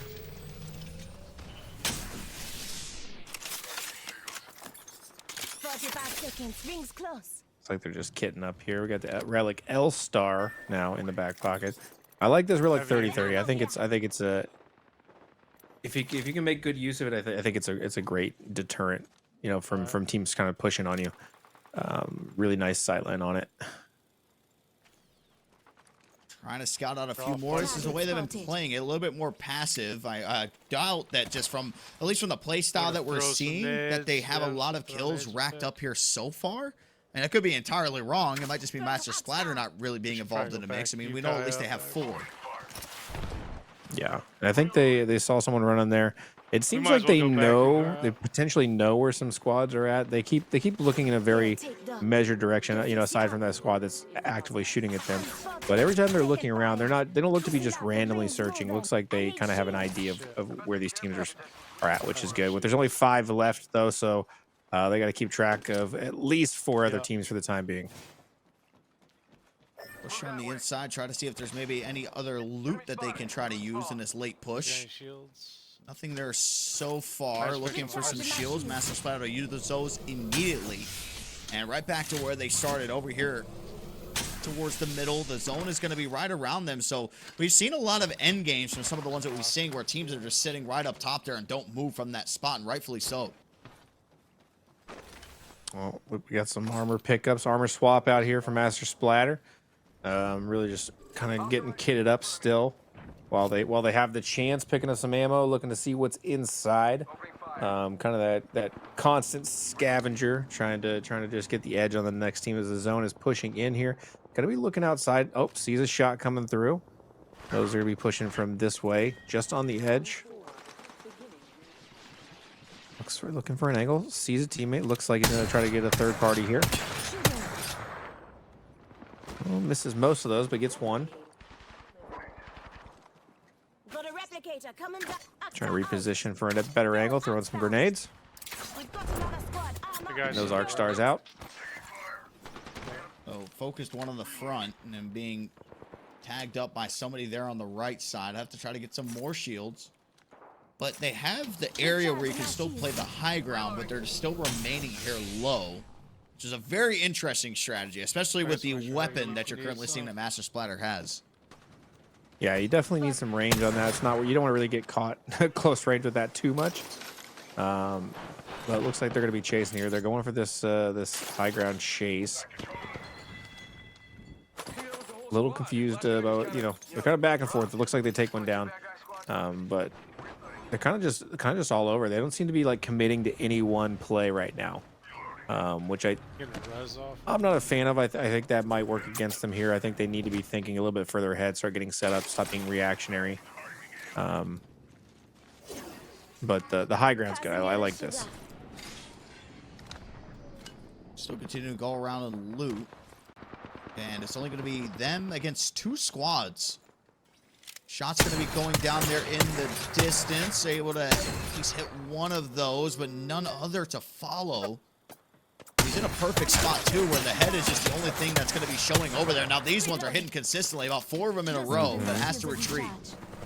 He's also getting tagged a little bit from that left side angle. I don't know if you saw that. As he's coming in, he's aiming down the side here. There's someone from the left side. I'm not sure if it's part of that squad or if it's a separate squad. But I don't know if they're aware or not, but there is at least another enemy a little bit further over to his left right now. I got I wonder if it's the one that he just spotted there on that building. It might have been, but as to try to get out of there, we're just putting down some shots. There was really no path to try to be able to finish off the kill. And still being shot there from the back end. And really where the storm is, they could sit right where they're at. It's going to be right there towards the edge, but now they're going to have some player pushing over towards them. Zip line's going to be in use. Trying to get up there and to do some damage, but I think they're just toying with them at this point, just constantly going up and down. Yeah, Master Splatter, you know, I'm still seeing a lot of hesitation. You know, he keeps going back and forth. It seems a little bit like he can't make up his mind about exactly how he wants to proceed. Not really committing to one play or the other. So I'd like to see him kind of lock it in, you know, make some more purposeful choices, and really just and kind of be a little bit better help to his team there. Got the gun here for this though. Really nice being able to put some damage there, backing these guys off into those little cubby holes, keeping them there, and he's gonna watch this lift. This is good. Watching your back. So they're utilizing a high ground. He's got the weapon to where as soon as they think, oh yeah, I can pop out here and try to return some fire, you get hit by this thing once, you're immediately going to back up. Especially too with the rate of fire. It's not just like the one shot does a lot of damage. You can follow up with a quick second one to do the exact same. Yeah, absolutely. This is it's a pretty solid weapon, especially from range. You know, I think close range we're struggling with it, but he's got this relic L-Star in the back pocket that that can also pick up a little bit of the slack as that happens. Yeah. Looks like zone is going to be moving again though, so they're going to be forced either to just the edge of this platform or completely off of it. It looks like they're going to elect to be moving completely off, and I like this move. They're going to be a little proactive about it, jumping to the side. They're going to tag just a little bit, but nobody really has the angle to do massive damage to them just yet. So remaining patient. They've had to been forced to move out from the high ground that they once were at. And it's a crazy power position that they held for really a majority of that last closing circle. And they've done a good job of rotating over here towards the left side. They do have a little bit more barriers and just objects to work with here on the map as cover. As a couple shots do go down, that is going to do some damage. They're forced to try to heal back up. The only one on the team without the Evo shield here so far. 274 away. More shots going to be going down. None are going to connect. But meanwhile, he's starting to eat it up. Nade's going to go out there. Trying to do a little bit more to force them out of their way. Just tossing those nades down. You know, I don't hate this position. I like the fact that they kind of over-rotated and moved over here. There's just not a lot of sight lines aside from this one squad. So, got that grenade getting a little bit of damage, forcing them out, like you said.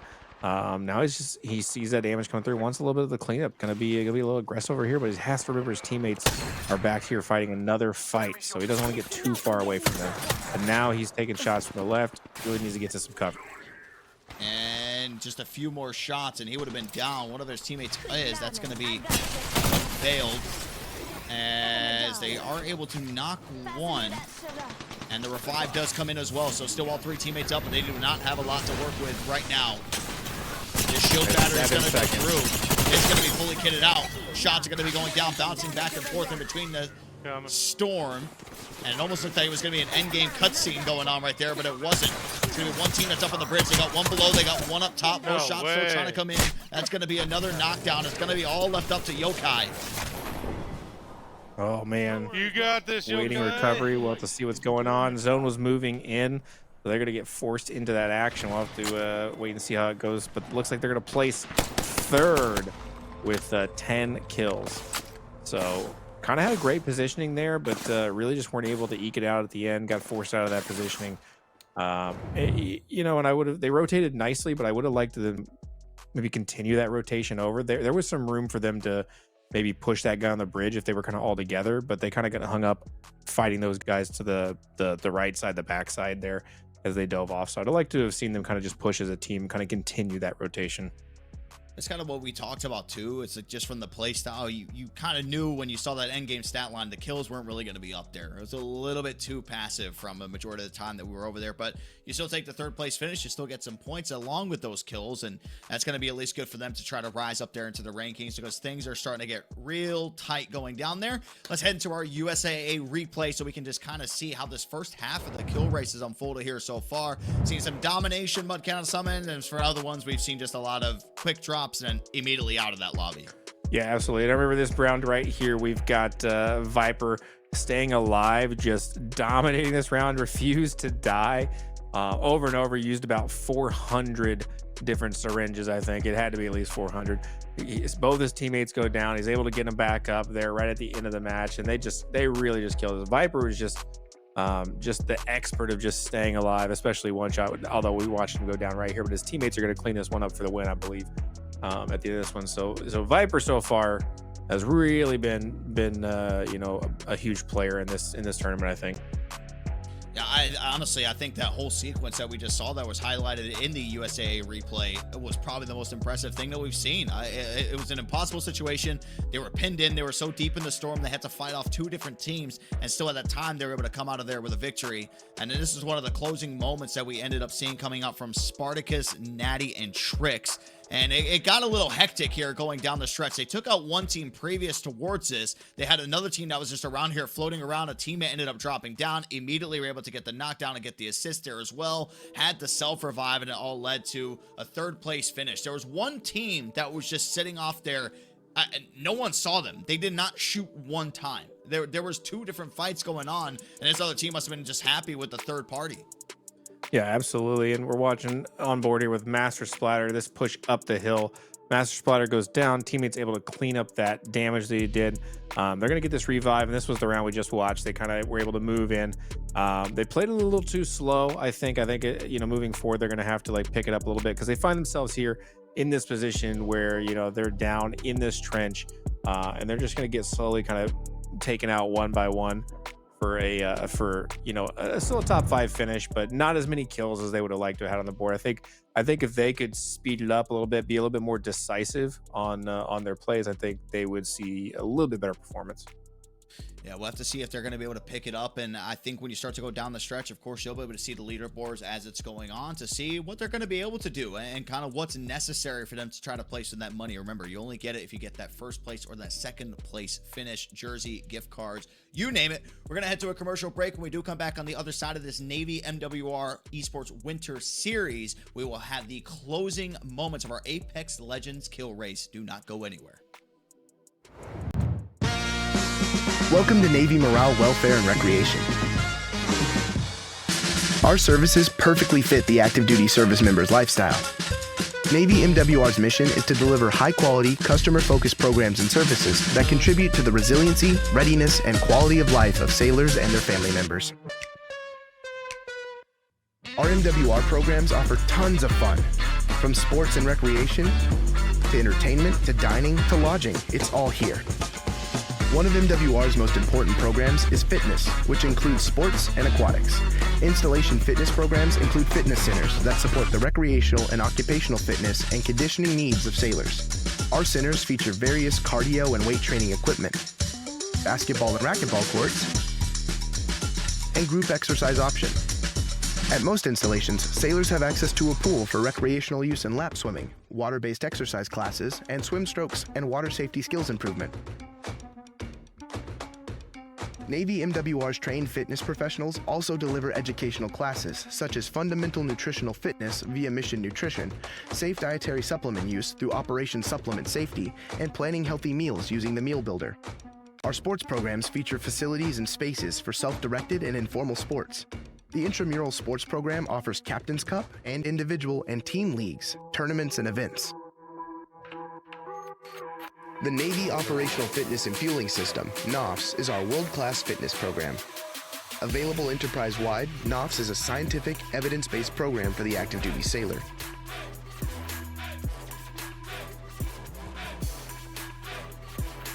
The Operational Series, Strength and Endurance Series, and Sandbag Series offer a readily available and standardized fitness program that removes the guesswork and helps sailors reach their optimal level of operational readiness.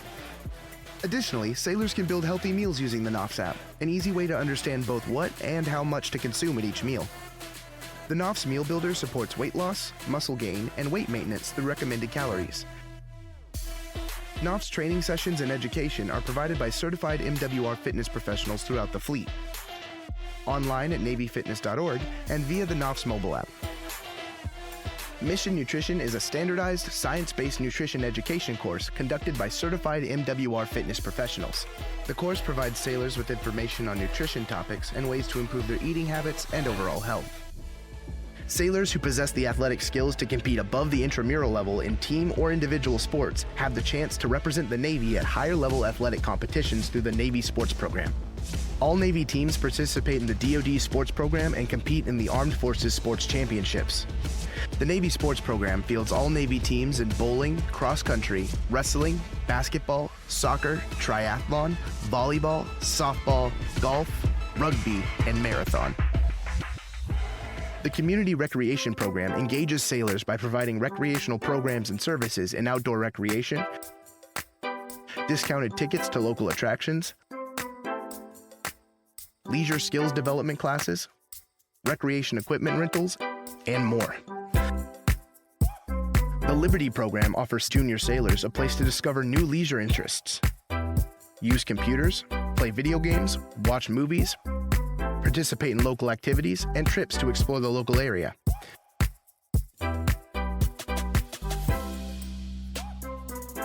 Installation MWR libraries provide access to computers and Wi-Fi, lend materials such as books, videos, and video games, and conduct a wide range of programs. DoDMWRlibraries.org provides 24/7 access to ebooks, audiobooks, music, test prep, and more, all free of charge. The Navy MWR Library Program also outfits ships with a complete library and provides library materials to the fleet.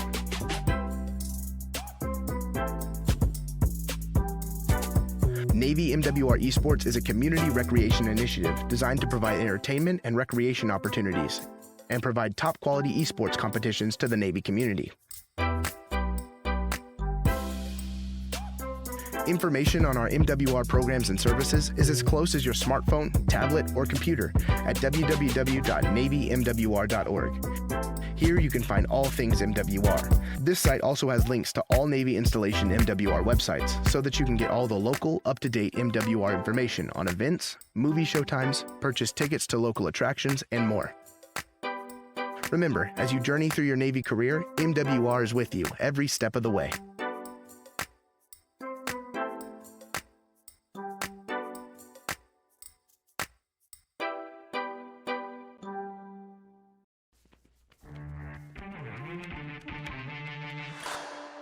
Are you ready?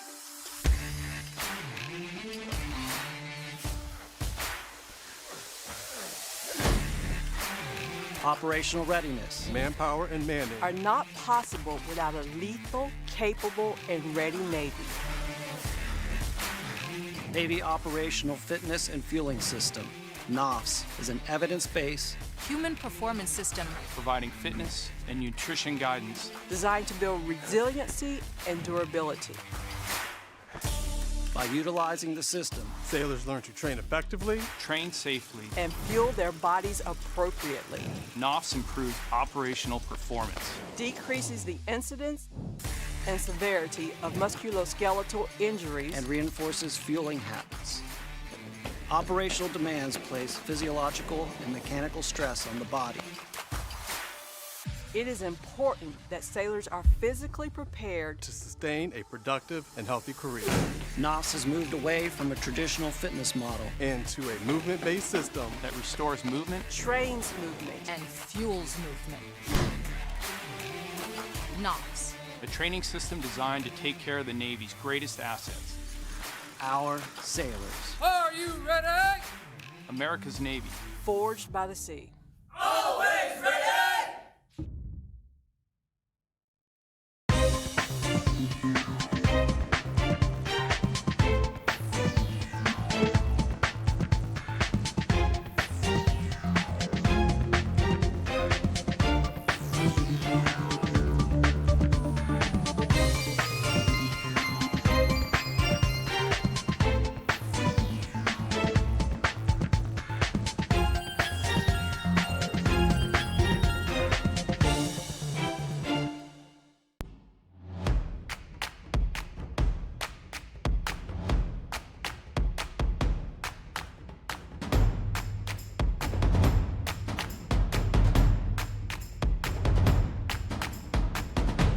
Navy Morale, Welfare, and Recreation can help your business build brand awareness through our exclusive military market.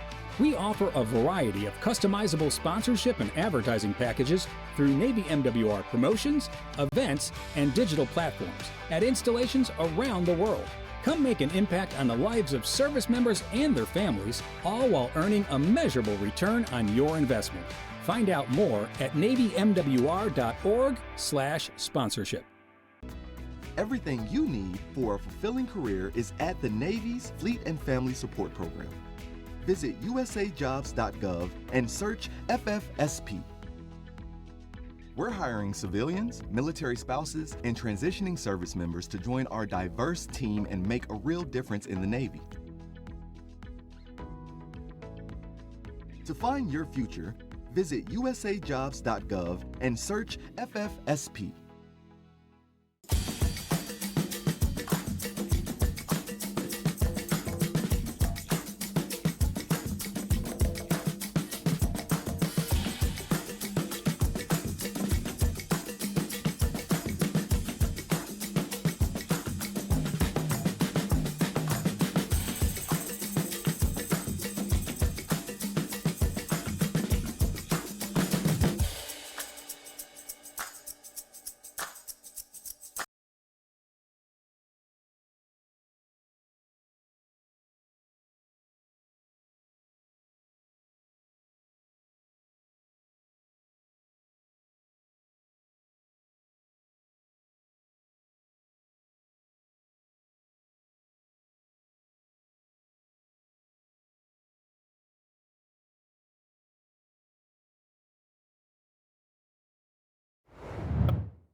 Welcome back to Navy MWR Esports Winter Series, sponsored by USAA and brought to you by the Navy's Morale, Welfare, and Recreation Program at Commander Navy Installations Command. You got Dirk and Mudcat here, taking through all the action that we have seen here so far.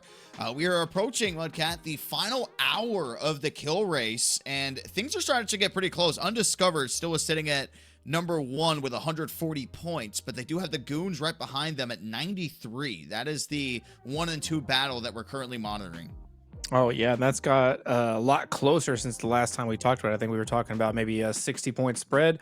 So it seems like that gap has closed just a little bit. And just if you're just joining us, we're playing for eliminations. Each elimination is a point. You also get bonus points based on placements. So we're going to be taking the top 5 scores from the night, and those are going to be what are going to be in the final tally. So there's still room for squads to put up some big numbers in this final hour of play, and really kind of pad their stats or catch back up. So, you know, obviously it's great to be 50 points ahead right now. You're probably feeling that cushion, but you can't get complacent. You got to keep putting those consistent games in, because the next squad could be about to pop off in this next hour. So we've seen some decent gameplay from him and the squad so far tonight. We'll have to see how they kind of shake out in the last hour here with WJT, as we're seeing them start a brand new game. 22 squads left, and here we're looking at 140 for undiscovered, 93 for Goons, WJT 65, old gamers 61, Yaguai 61. So WJT on the screen right here has a pretty uphill battle to go, even to get to that second place to win the 150 in the t-shirt. They got to make up still about 30 points worth of difference here. So they're gonna be trying to bring their A game in this last hour. Yeah, it was I saw what they posted in our Discord. At one point the score was 117 to 93 between Undiscovered and the Goons, and it was actually the final game that Undiscovered played. They got 13 kills and another first place finish. So out of the 5 games that they have registered, they have finished first place 4 times. The worst placing that they've had is actually 5th. Whew. That's gonna be hard to beat. But we got some early action here. Definite looks like he's running into a little bit of trouble. He's got to reposition before he gets knocked down. Didn't realize he went all the way down there. Looks like he might get this res in here, but his teammate's gonna have to finish someone off first. Let's go up.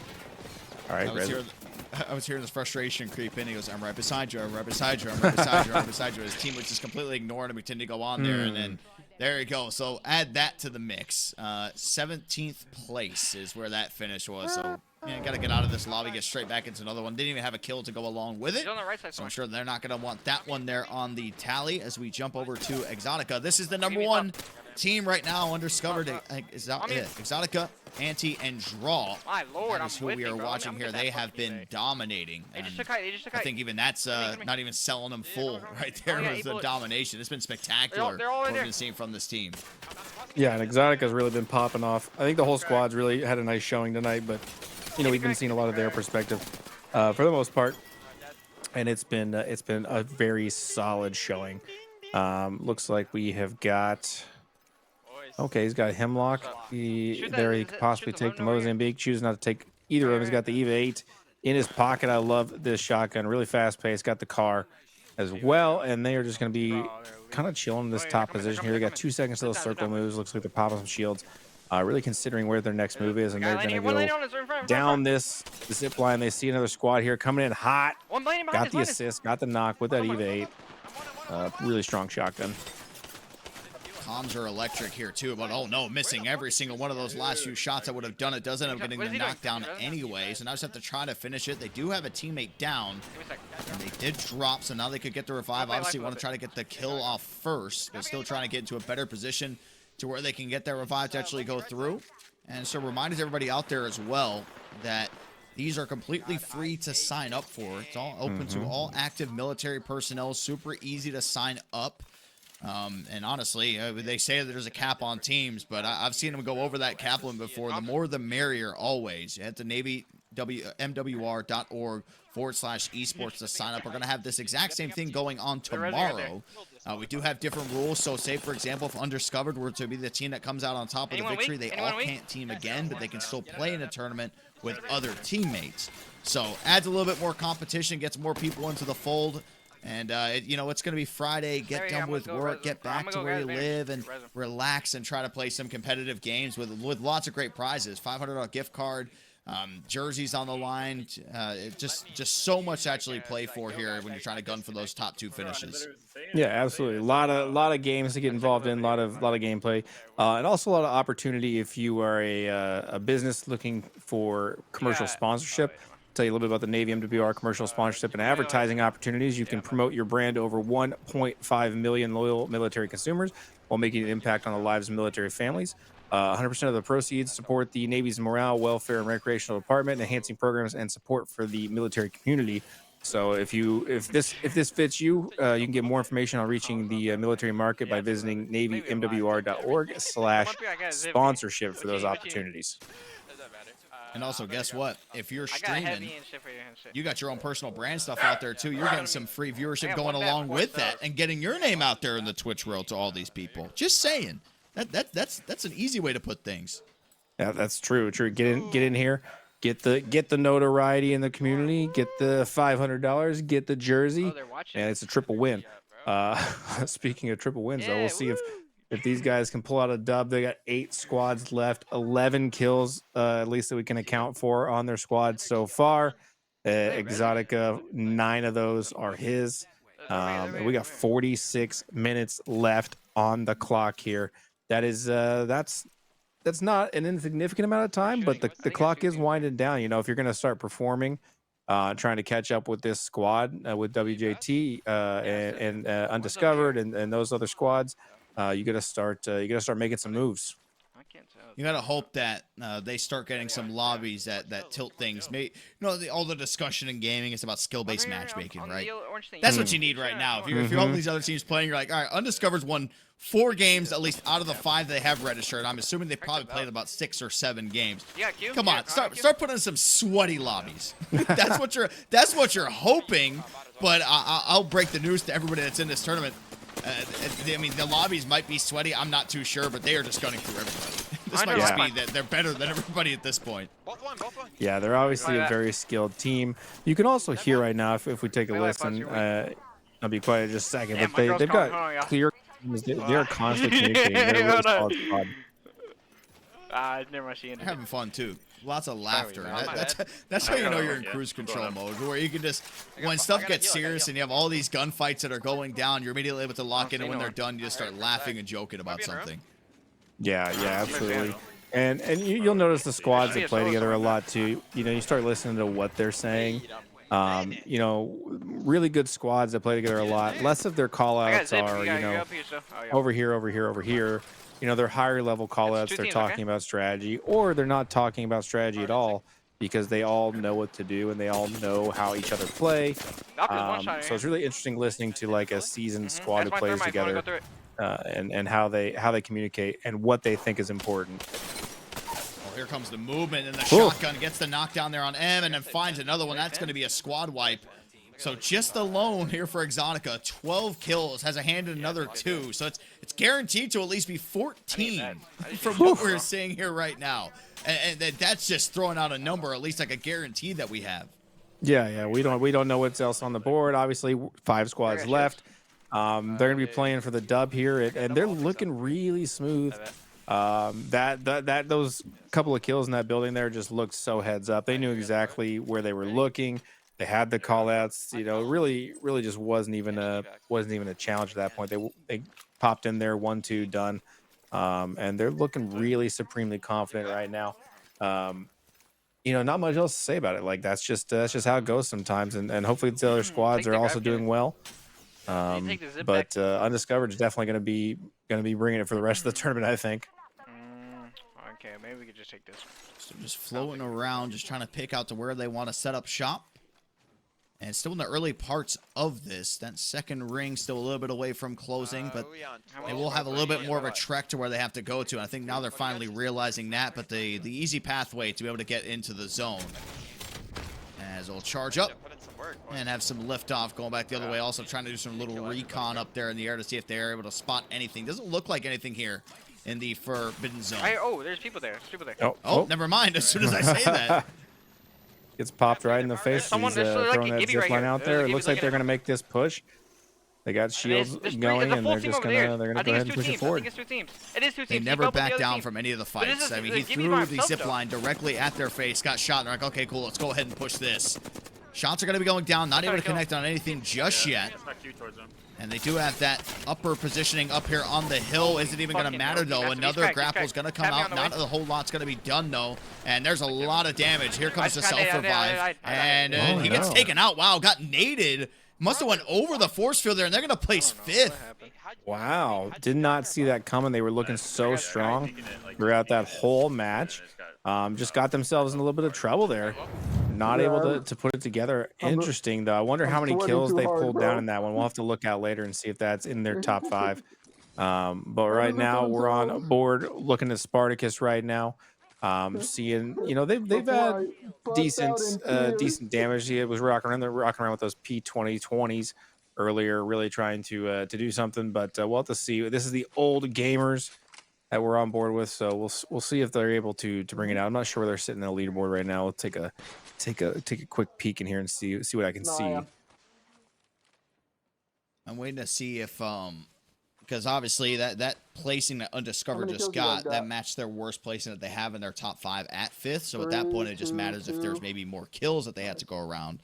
No update in there just yet, but you can't see the top 5 of how it stands. Undiscovered at 140.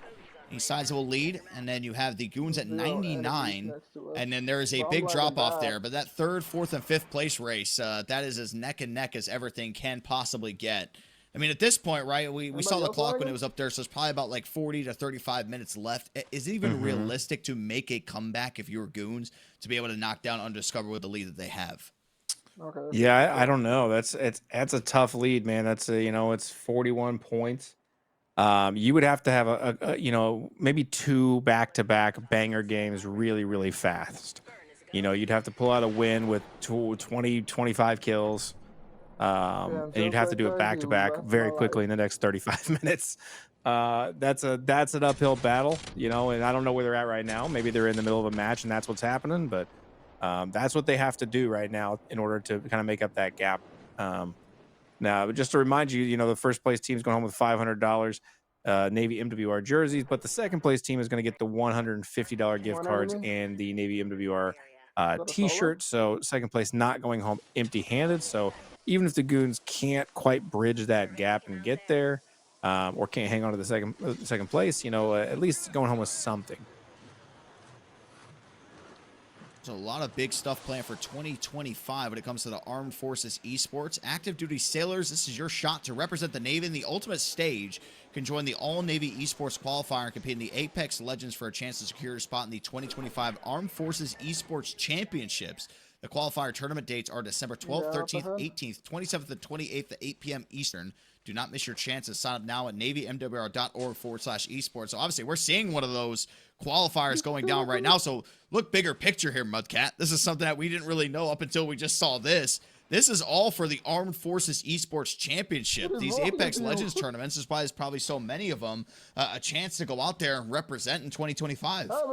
Yeah, well, hey, listen, man, there's tons of opportunities with the Navy MWR, especially as the esports side of their program is growing. We've seen over the last couple of years great opportunities. We were talking about, doing the Call of Duty tournament at RimPack this summer. But just in general, I've been involved in so many Halo tournaments, Call of Duty. Like they really put on a show over here. They're really putting in the work to provide really nice programs. And so it doesn't surprise me that we're playing for the big cheese here on this tournament series if we're going to be going somewhere and doing something even bigger in 2025. This will be the second annual Armed Forces Esports Championship as well. I was just going through and looking to see what some of the results were. It was Army taking down Navy for gold in the 2024 Armed Forces Esports Championship, and that was at the Complexity Gaming facility in Frisco, Texas. At the back. Oh, hearing lots of comms here. We saw that 4-box for a moment, Right but yeah. oh, looks like Viper. We're on board. I always like watching Viper play. He stays alive. I like it. Still behind. We got some Mirage clones out. Looks like we're just trying to pick up a few shields. Viper likes to keep his pockets loaded with plenty of shields, plenty of stems. Really just likes to make sure he can stay alive, and it's worked out well for him there. I think might have got close to Nate and his teammate there, but unsure what happened as he threw it on there. But it looks like they're gonna flank here, trying to find somebody out. He's got the he's got the sightline on top of him, popping shields. Looks like a team wipe. Another team wipe. They're rezzing. The P20s look so fun to use. Gives that old school classic like COD akimbo feel to it. Crack lifeline. Oh yeah. And it packs a punch. Thank you. Yeah, they're very satisfying to look at. Still 2 teams here. There's a couple of guns in this game that are just really fun. Those P2020s seem fun. Wingman is a fun gun. I'm a big fan of the Mozambique. I really like it's just fun to use. It may not be the best gun in the game, but yeah, he's gonna go for res. So this feels good. He's rezzing. Remember the Mozambique when this game first released? That was the ultimate meme of how many Mozambiques were out there. Yeah, they're on the invisible. map. You just res. Oh yeah, and they were terrible. It was always my strategy in the old days was Mozambique, just doing a Mozambique only run. Knocked. He's knocked. You get in and just grab the Mozambique, and it's super fun challenge. Really hard. The P20 is doing a lot more damage. A few more knocks going their way. See if they can try to finish those off. I think they were able to get at least one of them. And you can hear him They're calling out just the two resetting, they're knocks. just One player is going to be up there on top of the stairs. Not a lot of ammo here left in the longbow. Only going to be one shot left after that one. Does get the assist. Gonna hit the quick reload. Now starts to push up even more decoys, though, just running about. I feel like this whole time this has been going on, there's just been decoys everywhere. Yeah, and these P2020s just still popping off. He's back and forth. Viper really just putting in the work. They got 8 squads left. He gets taken down, though. Gets a little overzealous. He's over here. Trying to back off. He's got teammates They're fighting that fight, looking for somewhere that he can get potentially revived. Fluxy downstairs. Looks like they taking things out. Fluxy looking for the reses.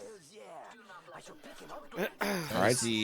That's the ultimate third party, which you just saw right there. There was 2 teams that were fighting each other. I think he took out the other guy, and then Fluxy just comes in, takes out the one who was not there on the initial engagement, and look at that, keeps the game alive for him.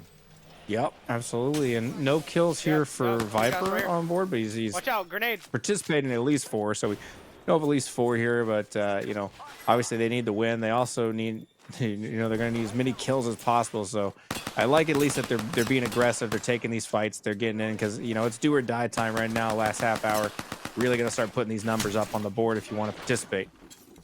And the way I look at it right now is the ultimate support player. P20s are the ultimate weapon if you want to do some damage and be able to knock people, not necessarily finishing off the kill, as all 3 of them must have got taken out all at once there. They do end up finishing 6. They get 5 kills, but I think with how they've been playing here so far, I don't even think that one's going to be able to crack their top 5. As we get back over here to Exotica, Comms still going crazy at the start of this one to see what they can do here off the initial drop. Yeah, absolutely. We've seen just such good work from them tonight. They've just been all over the place, undiscovered. Our leaders so far, at least as far as the last leaderboard we saw, 140 points. They are going to be a very tough team to beat. I think the Goons are the only team right now that are poised to even have a chance. But as we say that, you know, we've seen them getting taken out a couple of times now. So they haven't had great performance the last couple of rounds. So there doesn't look like they're adding to their stats right now. So maybe that's a good thing for the Goons or other teams.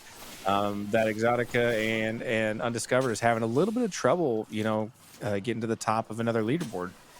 Well, that's the issue too, is that we watched the Goons. They went out early in their game that they just had. Then we go to Undiscovered. They went out early in there. So that could have been the game if the Goons were able to keep that one alive. That could have been the moment where they really could have cut the deficit. But so both the teams probably not adding anything on there again. They've been number 1 and 2 for, I think, really the entirety of this tournament here so far. As WJT, they're just pinned over here towards the corner, and that was a tough way to go out. You're down, you're getting hit by the thermite, the door's open, and shots are going through. So a 7th place finish for them. We have to see how many kills they ended up racking up. And straight back over here, the Goons starting to get locked back in and straight into another game. The 2nd place team, I think it was around, 41 points behind initially. I don't think anything's really changed between them so far. And production, if we get the timer put back up just to see how much time these teams actually have left to work with to try to get some of the best games. So 33 minutes, approaching that final 30 minutes of it. Yeah, absolutely. And man, it's just there's a lot of action happening, but it's all about, you know, having the right amount of kills, the right placement at the right time. You know, we've seen plenty of teams pull out a 1st place win, but you know, only have 5 or 6 kills. Those are just not going to cut it here tonight. So it'll definitely be interesting. And we've only got 9 teams on the board tonight for you guys at home. It's a Thursday night. It's a weeknight. You know, a little slow on the Apex front. But we are having another night tomorrow night. So if you want to get in tomorrow night, but a dub's only 10 you know, feel free to go to NavyMWR.org/esports. Sign up for these tournaments, or if you're in the Discord, sign up. We got plenty of space, plenty of room, plenty of teams. Bring your squad. You've seen some of the level of competition that you might be up against. But you know, come give it a fair shake. You could walk home with $500 and the jersey. So you know, it's worth risking on a Friday night. I think if nothing else, you get some fun games in. And it's good to compete for a prize and also just to kind of unwind of the stresses of the outside world when you go in here and you play the tournaments too. And speaking of the stress of the outside world, you can Take care of your mental health is just as important as staying mission ready. The Navy Fleet and Family Support Program's virtual clinical Right there. counseling He's program grabbing guns. provides confidential professional support to help you tackle life's challenges. Accessible anywhere, this service is for sailors and their families. You can visit NavyMWR.org/FFSP to get started. Absolutely. We got 30 minutes or so left here on the clock. We're back on board with Viper, with Fluxy, with Ski. These guys have had an interesting night, not performing too bad. Viper has really kind of impressed us by staying alive. But, Fluxy really was kind of a team MVP there for a little bit in the last game, keeping people alive, getting those reses. Coming in clutch in a not just last game, but a couple of games, he's kind of come in clutch there. So Fluxy always in there when you need him in a lurch. But Viper just really just knowing how to stay alive, even right here. Just staying alive is his superpower. Stay alive. Stay alive. It's the only thing I could think of as soon as you said that. First thing that comes to mind. Oh, I was gonna watch out for that arc. Ooh, Arc Star coming through. Oh, blast right in the face. Just doesn't have the health, and they get taken out super early. 15th on that one. That is not going on your stat sheet probably. So that's unfortunate. They do have time to get another one in. But we're gonna have to. They're running out of moments here. That's for the Goons, right? The Goons, and they're the ones we want to see. Their second place. They kind of need to make something happen. We're back on here with Undiscovered, who are in the first place. If I'm the Goons, I'm hoping they have a really bad run on this one and give us another chance to catch back up. Well, that's the issue we're facing now, right? Is that obviously they might not know it because they're probably not completely keeping track of it how we are.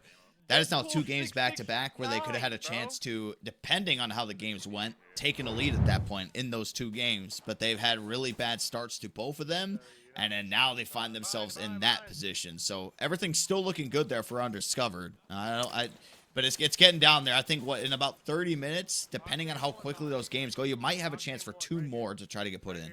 Yeah, maybe. Although we did just see Undiscovered also get taken out really early in another match. So, the Goons, they still have that opportunity because Undiscovered is having the same issue of getting those rough early game starts.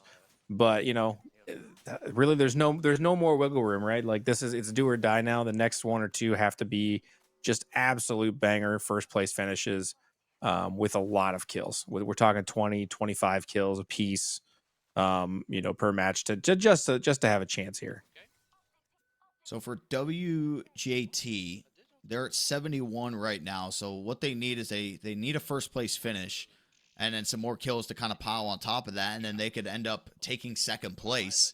So that's something that could be on the line currently for them with being at 71. They are that third place team. Actually, no, sorry, they're in 4th place. We have the Yaoguai. They are at 72 now. So they're a team that's been kind of quiet. They got off to a late start with some of their games. So, yeah, they're actually the team that's in 3rd.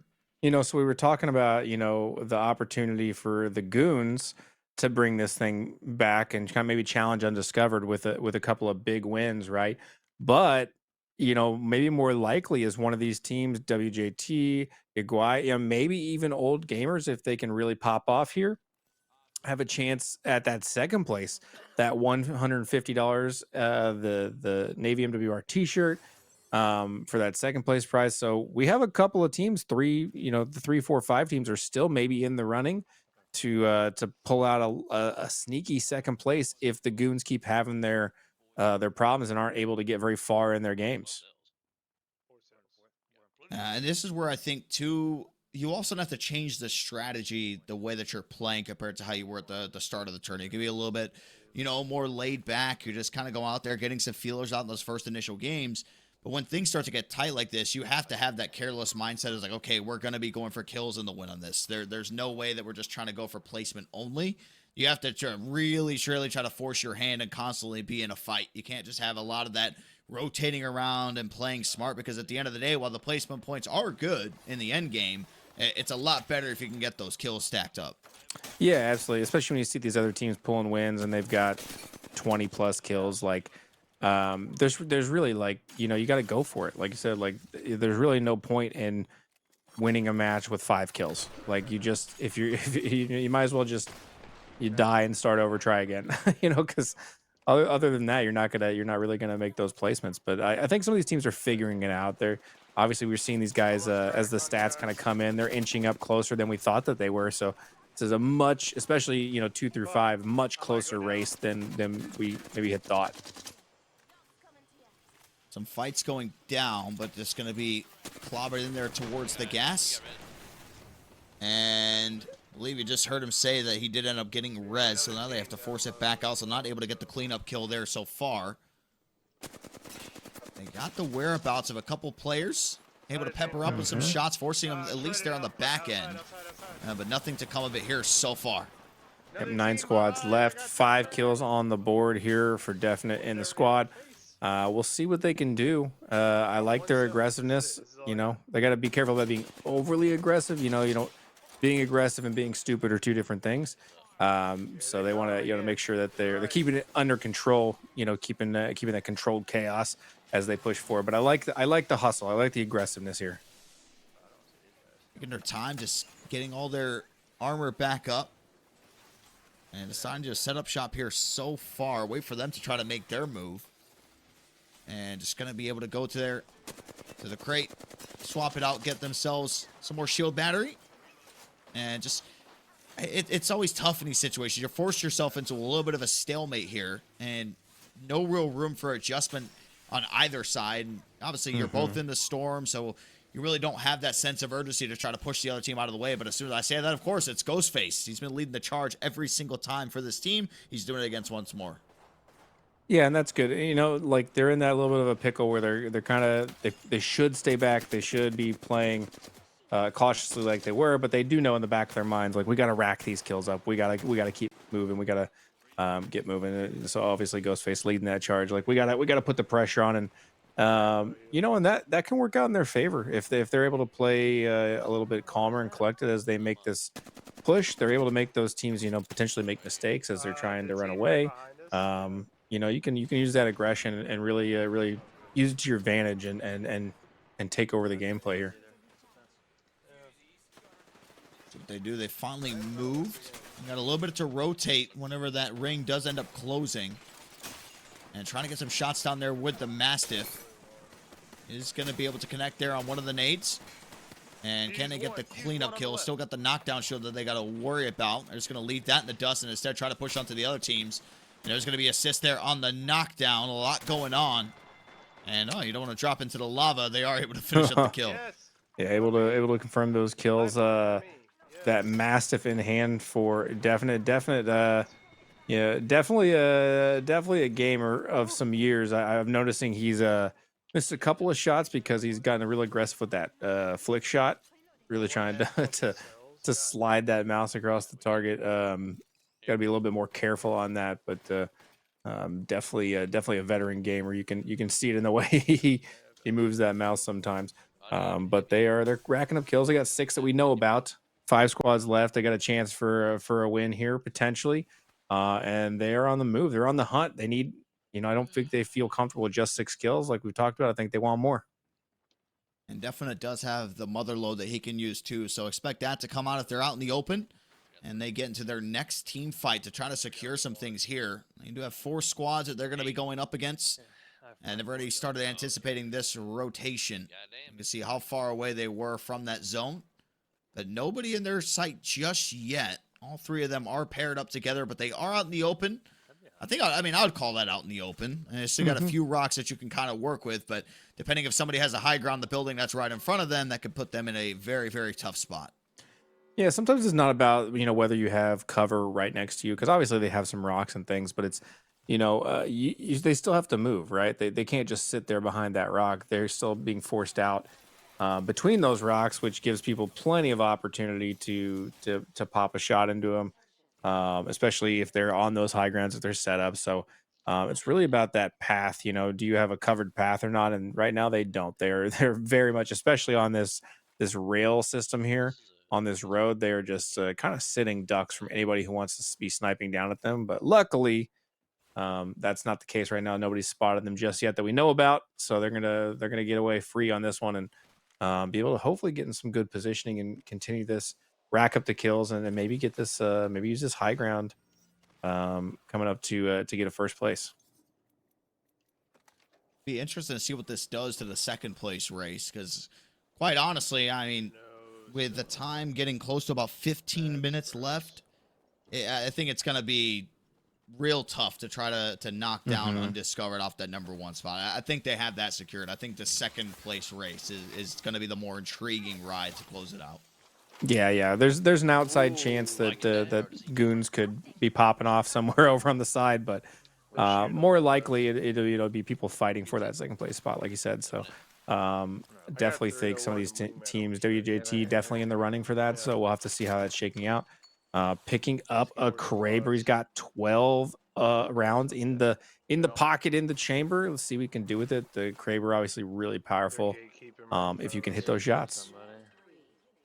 The crazy part about it is that, like, if you were to put it into perspective, like, hey, how could you come back and win? Like, you would need 31 kills in a first place finish. Oh my gosh. Yeah, it's a lot. That's a lot. It's not undoable though. You know, those aren't undoable numbers. Oh, from downtown. Definite popping with the big Kraber shots. Looking for some more damage down the line. Not able to connect on the second. Looking for a third. Oh, hits for 140. Here we go. So that's 2 knockdowns now with the Kraber from distance. Those are some far shots to try to hit. Yeah, absolutely. He's going to clean this one up too. Squad wipe there. 2 squads left. They have at least 9 kills. He is now the kill leader. You know, that means his squad, nobody else has more than 6 kills. So at most, they're sitting at about 16 kills this round at most.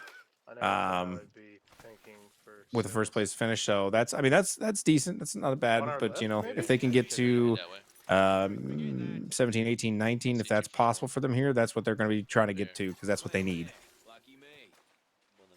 And to put it into perspective, the highest amount of kills that we've had so far registered out of any game for a team has been 25 by the #1 team, Undiscovered, their very first game that they played. Like, can you imagine opening games the best game that you've had all night? I mean, they did follow it up with like something very similar, just 2 less kills in their second game. But yeah, hey, so I feel like that's every night I play games. I hop on, do one, and then I'm done. He's got red, hit him for 40. Sometimes you just come out high, you know. They're split as fuck, bro. Two left, 1 right. 189 on the looking for that Kraber shot. 189. I can't hit him, bro. What a brutal shot with that Kraber. Can you hit this motherfucker on the right, Justin? I mean, he has been on point in a majority of the shots that he's taken, which I think that would have been Definite or somebody else that we saw with it that was just whiffing on every shot that they've taken. But he's on a heater right now. This person peeks out, that head is being peeled back. You know, and he's being very patient with it, though. You know, we're seeing him, like, especially at this range. 140, there it is. We're seeing him with, especially at range, he's being very patient. Those enemies are strafing back and forth. He's trying to calculate the drop, trying to calculate, letting them strafe back and forth into that shot. So I like the patience with it, not wasting the ammo on too many shots. That was probably the riskiest one that he's taken with that moving target right there. I mean, before that was like 5 shots in a row that he was doing damage on. It's just they all had the Evo shield, so he was doing a good job of taking the shield down, but there's not enough to be able to finish them off. That one's going to be a whiff there, too. So now back-to-back misses coming out there from Definite. As they do get behind the rock, and he is so close to being taken out. But this will get everything healed up there. Does have the shield battery, so full shields. Health was paused there for a moment. As more shots are going down, the pressure's now being applied on them. I'm looking a little frantic as the kills are coming in. He's in the middle of a reload, looking for some damage. Nothing. He's going to get knocked as well, and they're going to get taken out. Second place. That is not what they want to see here at the end of this tournament. Let's see. Second place. So the second place finish has to be good to take at least one of their top 5s out of there. They have 3 first place finishes. The other 2 are 8th place finishes for them. Okay. All right, so we could see a decent shift up. They had at least. I was looking at the wrong team there. So yeah, regardless, same point still stands. That second place finish is going to do something for them in their score. It's just a matter of how many kills that they got, and then getting that second place finish which, scrolling down, is going to be worth 6 points when you finish in 6th place. So add 6 to whatever amount of kills that they get, which we'll have those results coming shortly. Yeah, I think with him being the kill leader, we're looking at that's like at most 22 kills, I think, for their squad on that match, which could be a good amount of points with that second place finish. So, you know, obviously we'll have to see how that shakes out. Don't have the firm stats yet, but you know, you hate to see the come up short there. You know, obviously they're feeling the pressure. We got 16 minutes left on the clock, so you know, everyone's got time for another game here. You know, one good game probably. One fell down. We got 10 squads left here with Viper, Fluxy, Ski trying to make something happen. Looks like they're third partying here, finding these guys right underneath. You hear them. They're gonna take every bit of advantage that they can, trying to yoink these kills from that squad up above them. And they just don't have the gear to quite finish those up easily right now, so they're gonna have to move in just a little bit. Right here.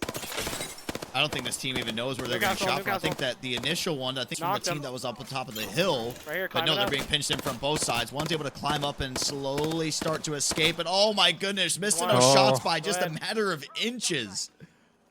Yeah, and that's the pressure getting to you right there. You know, where you just can't dial it in. You know you got to get those shots. You know you got to get those kills, and it's just weighing on you, and you just can't quite make those micro adjustments and overcorrecting. It happens to us all, but it's definitely, you know, definitely nerve-wracking. I've been there. So that game that we saw from WJT, they had 11 kills, second place finish, so it got them 17 points. So they are now at 81 points. Okay, 81. So they have time to get in another game. Could potentially be looking at an update. And here's the update on the screen: 140. Goons still at 99. Haven't increased their score. WJT at 81, very much within striking distance. Yaguai, Old Gamers, you know, a little bit outside baseball there, but, you know, I don't know where they're at right now. Maybe they're finishing up their games. Couple of good games could get them in the running for that second place right now, but we're definitely looking at WJT. Can they shake it up? And obviously Goons, I think they're out of the running for the long shot on the first, so now they just need good performances to hold on to their second place. Well, now that's been the crazy part about this for the past hour. Number 1 and 2, you've seen no movement in terms of their scores, which kind of shows that we joked around of like, oh, well, now you've won this many games in a row, right? Skill-based matchmaking will kick in at some point. Do you think maybe that's happening? Do you think maybe it's getting a little bit more sweaty in those lobbies? Yeah, it might be the case, man. They obviously, every time we've seen them in the last half hour, they've been having a rough opening. It could also be the case that, you know, maybe they're doing okay over there now, but they're just not replacing those scores that they already have. You know, that's always a contention. Like if you have 5 really good scores on the board, it gets harder and harder to improve your score, right? So you know, you got to really outshine your own performance to make any headway. So probably a combination of the both, but yeah, I wouldn't surprise me if those lobbies are getting a little bit tighter on the neck for them as they're showing the game that they're just kind of popping off tonight. Well, that's probably what haunts the Goons so much, is that while they do have 3 first place finishes, the worst 2 performances they have logged are 8th place finishes. So that's what's crazy. Within that hour, they weren't able to do better than 8th place because they didn't rack up a whole lot of kills in those performances either. Oh wait, we just got a score update. Undiscovered just knocked off their worst finish that they had, which was 5th, with another first place finish and 22 kills to go along with it. Oh my gosh! So they're sitting well over 160 now, right? So yeah. There's a team in there, almost 170, probably 170, 175. That's a nail in the coffin almost. Obviously, waiting on an update from Goons potentially. See if they're able to kind of like keep that second place padded.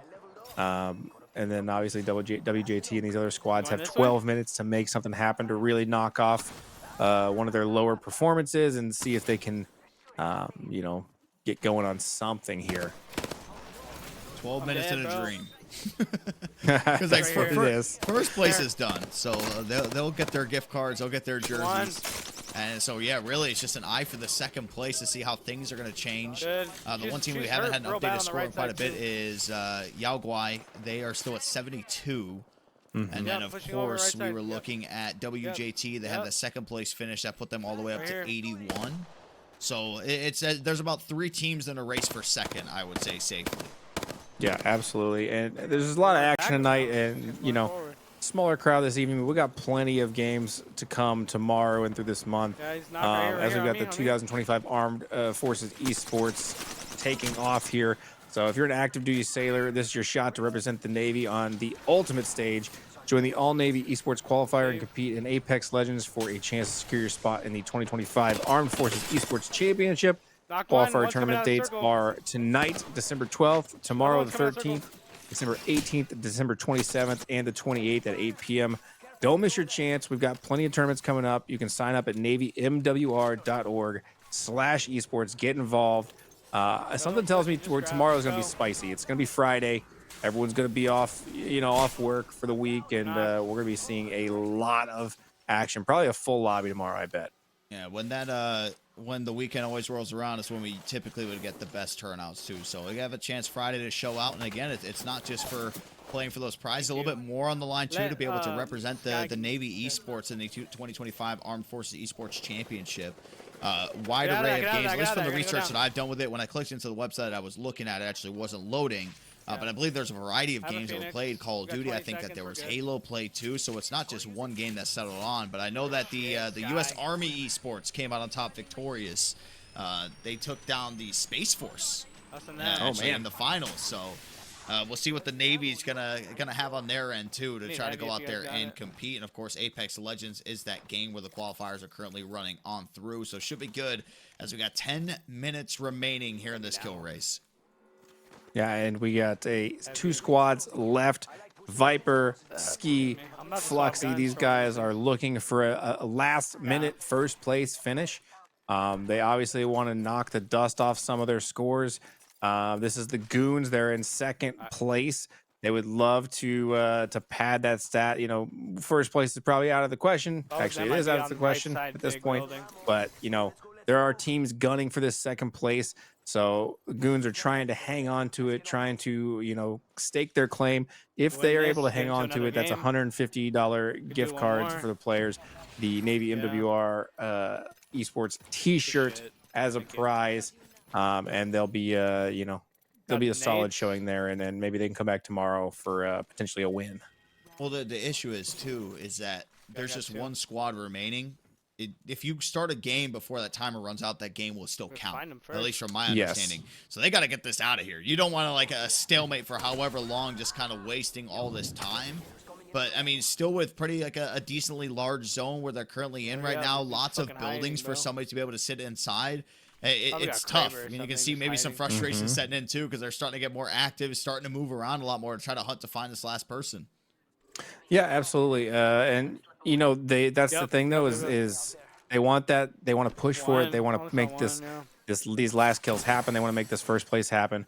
But they also have to be careful not to, there's still that balance of being overly aggressive, because everybody else in this lobby, may not be playing in a Navy MWR Esports tournament. Right. It might not have the same, time limit as you. So you're the one stressing, you're the one under the gun. So you got to still play smart while you're doing this, and try to do what you can at this point to get that first place and rack up those kills. Right, we're looking at 3 more kills. It looked like it was a full squad. And the only thing that other people in this lobby might have in terms of sense of urgency might be maybe dog has to go use the bathroom, girlfriend or fiance, yelling at you to get off the game, things along those lines. We got the other ones that are just, just chilling there on the couch, playing the game, want to camp on the roof, and that's the enjoyment they get. Yeah, absolutely. They do exist. Those people do exist.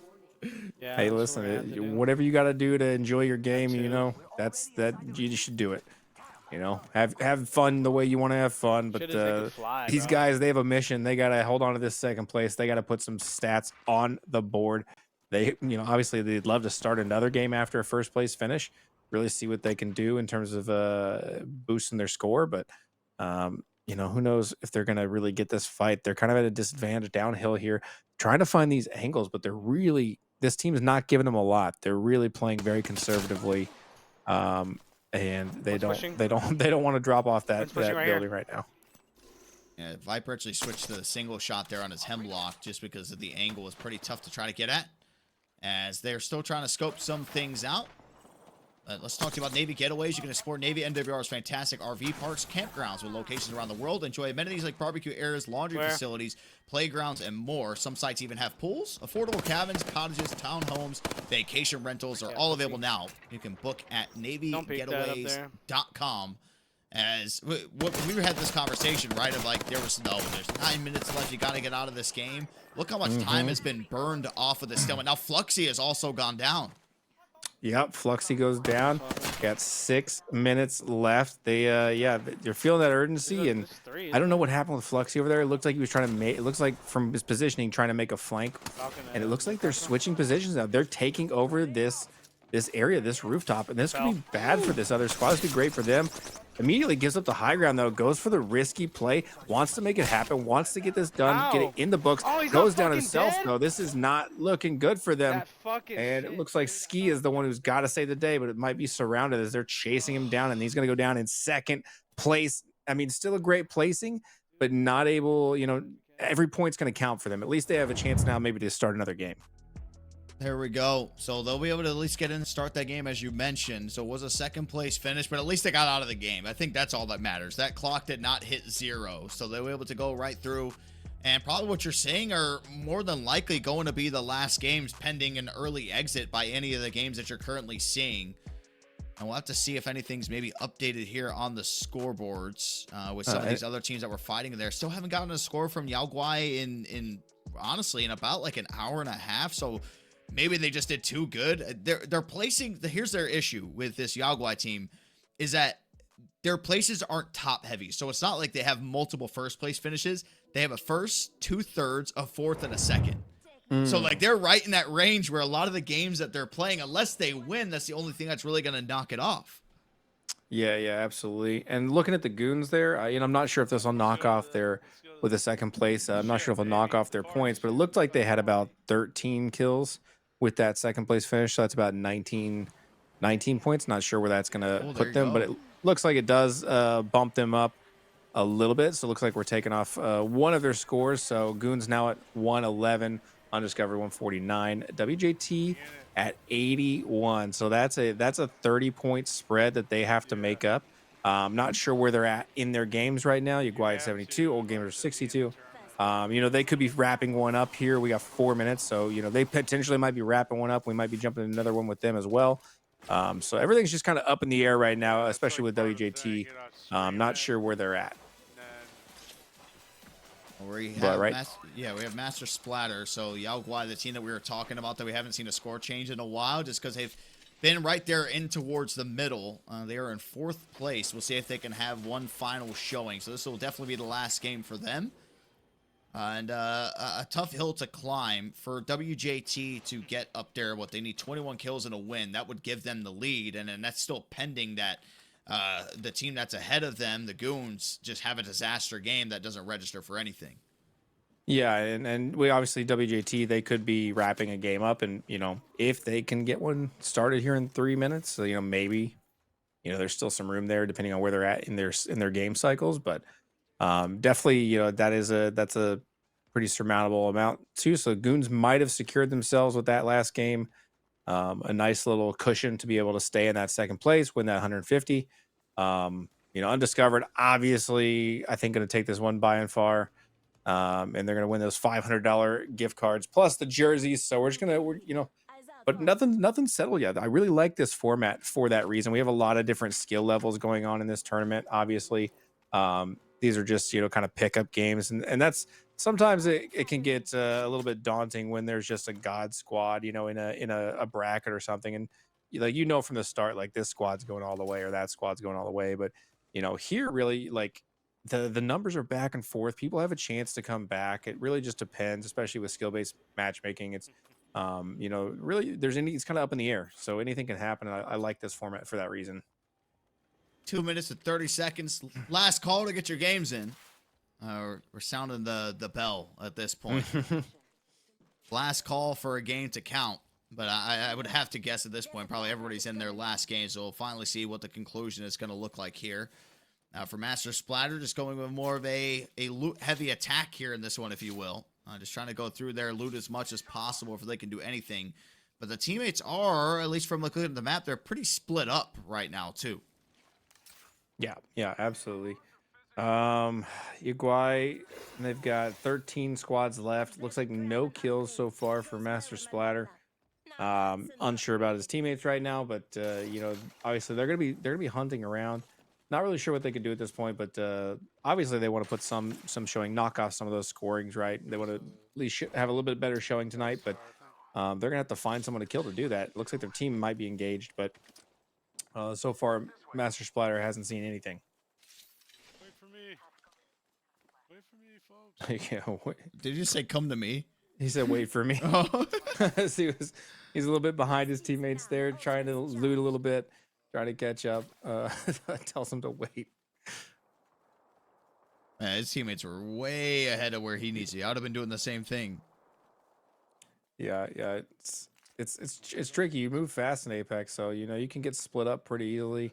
You have to, it really has to be intentional. It's not like other games where you kind of can move together. You're all at the same pace. You gotta be a little bit more intentional about staying together, covering each other's sight lines, and it's easy to get split up, especially if you start being a loot goblin and really like focusing on the loot.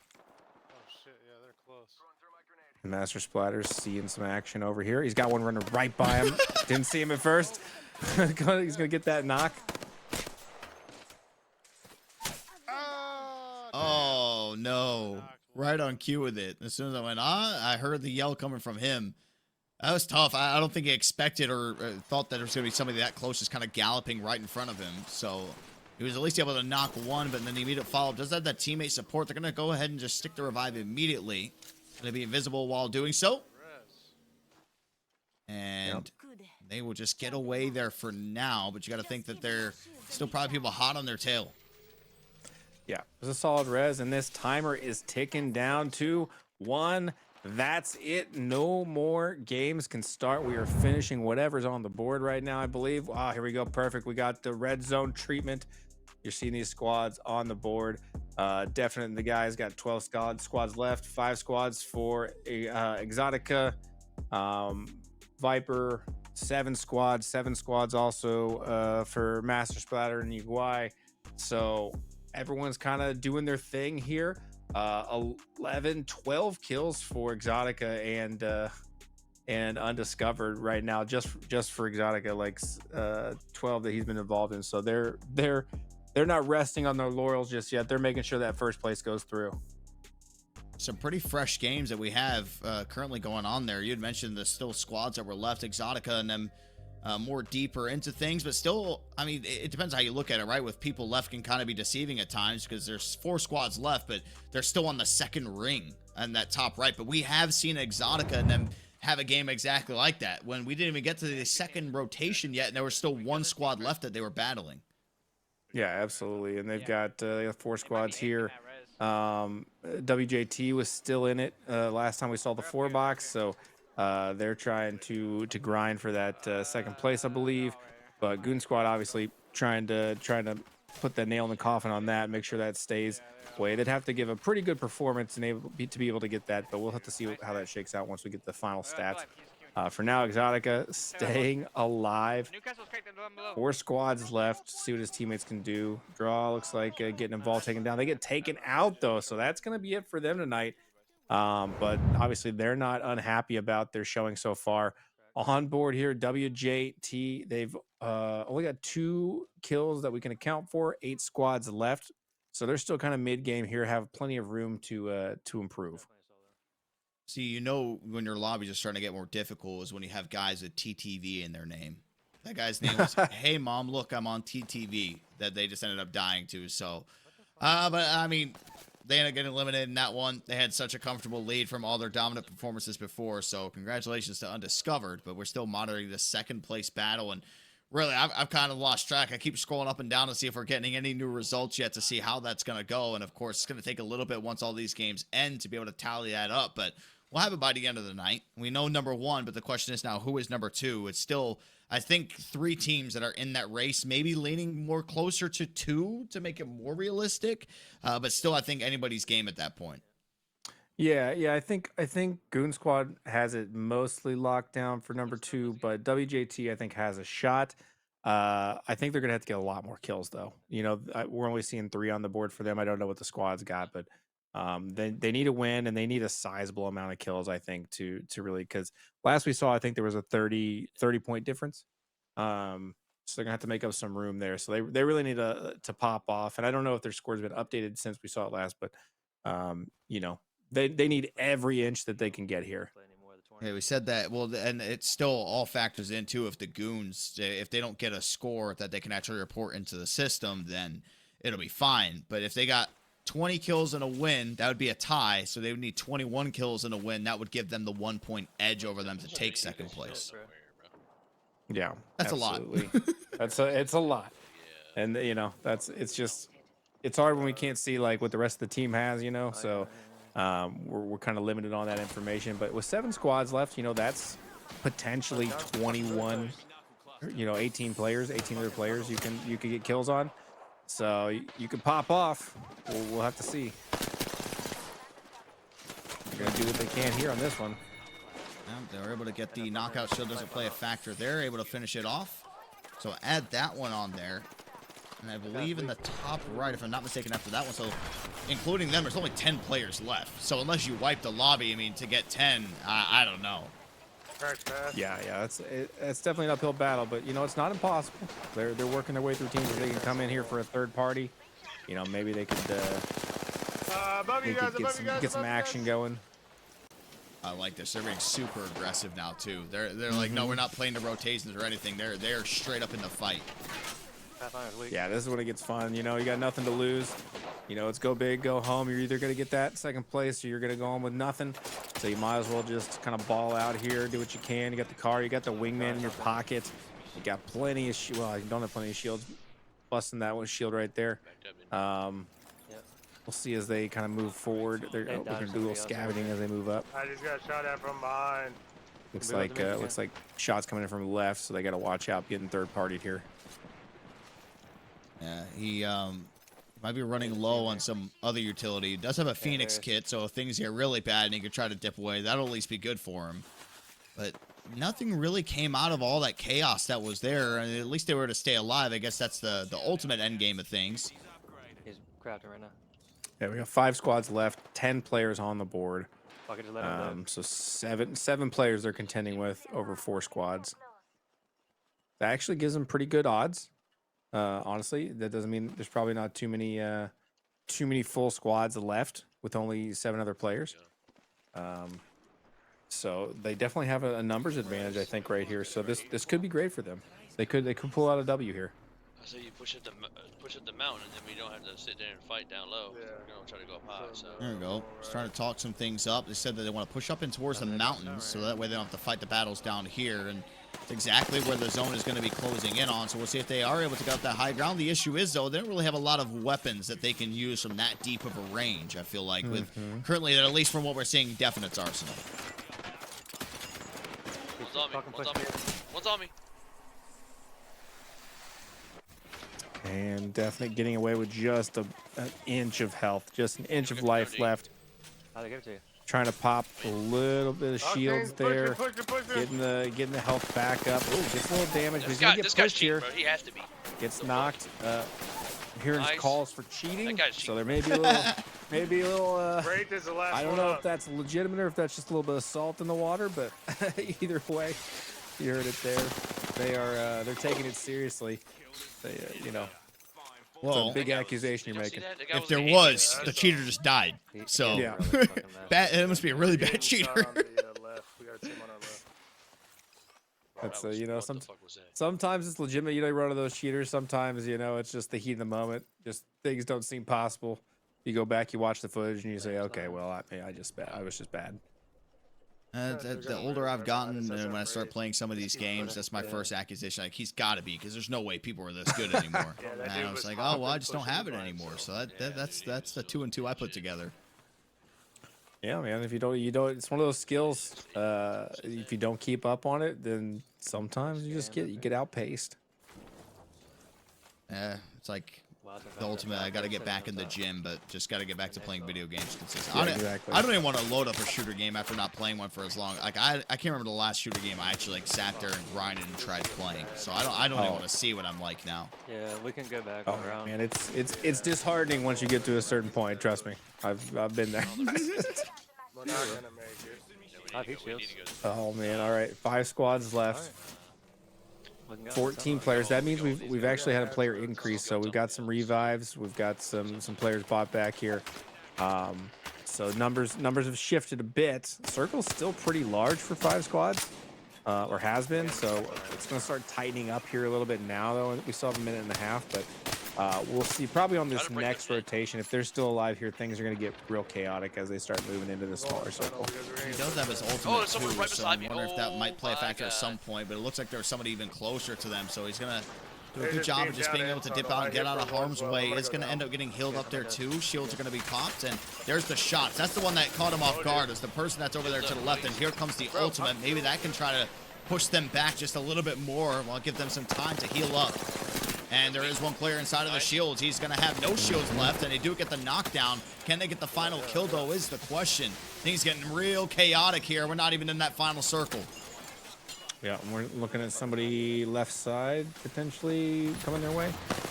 Problem with popping that ult there is 2 things are going to happen. You're going to force them back, like you said, or as they try to evade that cover, they're going to have no choice but to rush you, depending on their positioning. So, oh, look at this. Got him on the ropes. Hey, this guy is got one weak, got one knocked. No, bro, Those shields on this, takes down another, looking to finish up these kills, looking. 5 squads left still. All this action and still 5 squads left. This is just chaos. Definite staying alive and really just doing a great job of staying alive at the last second over and over again. He's got one teammate. His banner's already up. Another one looking real hurt. Real damage on, needs to be revived. Not sure if they're going to be able to get to that. So it might just be a one-man band for the rest of this with 3 squads left. We don't know how many players on the board. You can ult like this? Do you have ult? Oh, he is going to get the revive. Hey, he was underground. I thought he was going to be up there for a moment. Oh, as soon as they say that, I think he was getting ready to stick it. Now all of a sudden, player rushing right in on him, and that's going to be a 3rd place finish. They did have some elims to their name, but I don't know if that's going to be enough for them to really make that much of a difference. Coming out there for WJT. So that was a 3rd place finish, correct? Yeah, I want to watch Yeah, I believe so. And yeah, I think that was third place. They're spectating here the rest of this match. It looks like. It'll probably be they did have an 8th place finish and a 7th place finish. The 8th place they had 6 kills, and the 7th they had 9. So maybe there's a little wiggle room that's gonna come all the way around, but. We're doing all the final calculations now. This is the fun part where we have to sit here. We get to wait to see what's going to go down. Of course, just from us looking at the sheet that we have, Undiscovered is clear-cut #1 domination. Their top 5 includes 5 wins. They had 25 kills, 23 kills, 16, 22, and 13. Yeah. We're just gonna wait on these numbers. I mean, they just had a dominant showing tonight. If if production could just put the beautiful mind numbers over just superimpose those over our faces while the numbers calculate. But the Goon squad, the Goons were looking pretty good tonight. They had a solid grip on 2nd place most of the night. But I'm curious to see if WJT, they just had a pretty nice showing there. Even though it kind of didn't go their way, it got real chaotic. They got that 3rd place. I do think that they had an okay number of kills.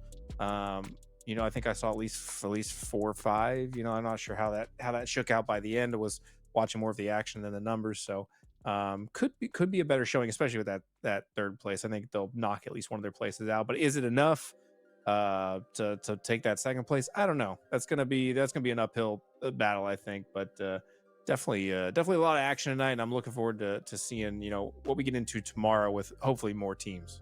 Yeah, while they're I'm like actively going up and down this Excel sheet that we have for it, just to try to see if I can try to snipe any of the updates that are coming through. I haven't seen much yet, so I if I had to guess, I think it's Undiscovered, and I think the Goons. I think they secured the top 2. Now the rest of the way, who knows? Yeah. That's just a big shrug to me. I mean, obviously, there we go. We got the final leaderboard. Go ahead, Bobo, put it up there. see what we got. So undiscovered at 149, a total of 99 eliminations. And of course, it takes the top 5 scores, and first place is worth 10. So 5 first place finishes, and second place does go to the Goons. 37 placement points, 74 limbs. That's good for 111 there on the total score. Yeah, absolutely. And WJT looks like they weren't able to replace that score. I think we saw them with 89 earlier. So 89, 33 of those are placement points. We really start to see the difference in like how much these placement points matter. Obviously, you know, it may not seem like a lot getting a first place versus a second place, but you know, over 5 matches that can add up. You know, even just undiscovered having 5 first places, Goons having 37 points, so a mixed bag there. Those start to add up, you know, on top of the kills, but still a decent showing, very close here. 83 for Old Gamers, and Uguay still hanging in there too. So that 3rd, 4th, 5th place was pretty close as well. So good showing tonight, but you know, like I said, hopefully we'll see some people tomorrow. If you want to come back tomorrow, you know, visit Navy MWR/esports and Navy MWR.org/esports, and then join in. We got more tournaments coming this month as well. So, you know, make sure you're getting involved because we'd like to see way more teams going at it tomorrow. Very well said. I've already started to see the trash talk start to kick up there in the general channel here in our Discord too, between some guys who I have seen dominate at least the Call of Duty games, dominate some Halo. So maybe we'll see some more competitors because a lot on the line, not just those prizes. But that is going to bring everything to a close here tonight for this Navy MWR Esports tournament, sponsored by USAA and brought to you by the Navy's Morale, Welfare, and Recreation Program at Commander Navy Installation Command. Thank you all again for watching. We truly do appreciate it. Thank you to our supporting sponsor, USAA. No Navy endorsement of sponsors implied. For more Navy MWR Esports, they are coming. There is one tomorrow. There is a whole slate going through the rest of the month for Apex Legends, Call of Duty, Halo coming up next year, as well as Valorant. So make sure to get out there and sign up for the rest of the tournaments that you're going to be seeing here in December, and of course those that come forward in January and February as well. To access all that information that you need, you can head to navymwr.org/esports. It is the easiest sign up process, and we want to see you compete. We want to see you go out there and play. And of course, we're talking about the Armed Forces Esports Championships now. It's not just going out there trying to win the $500 gift card and the jersey at this point. And to make sure to stay up to date, shoot a follow at Navy FFR on Facebook at /Navy FFR. From myself and Mudcat, we bid you good night, and we will see you all at the same time, same place here tomorrow for more Navy MWR Winter Series.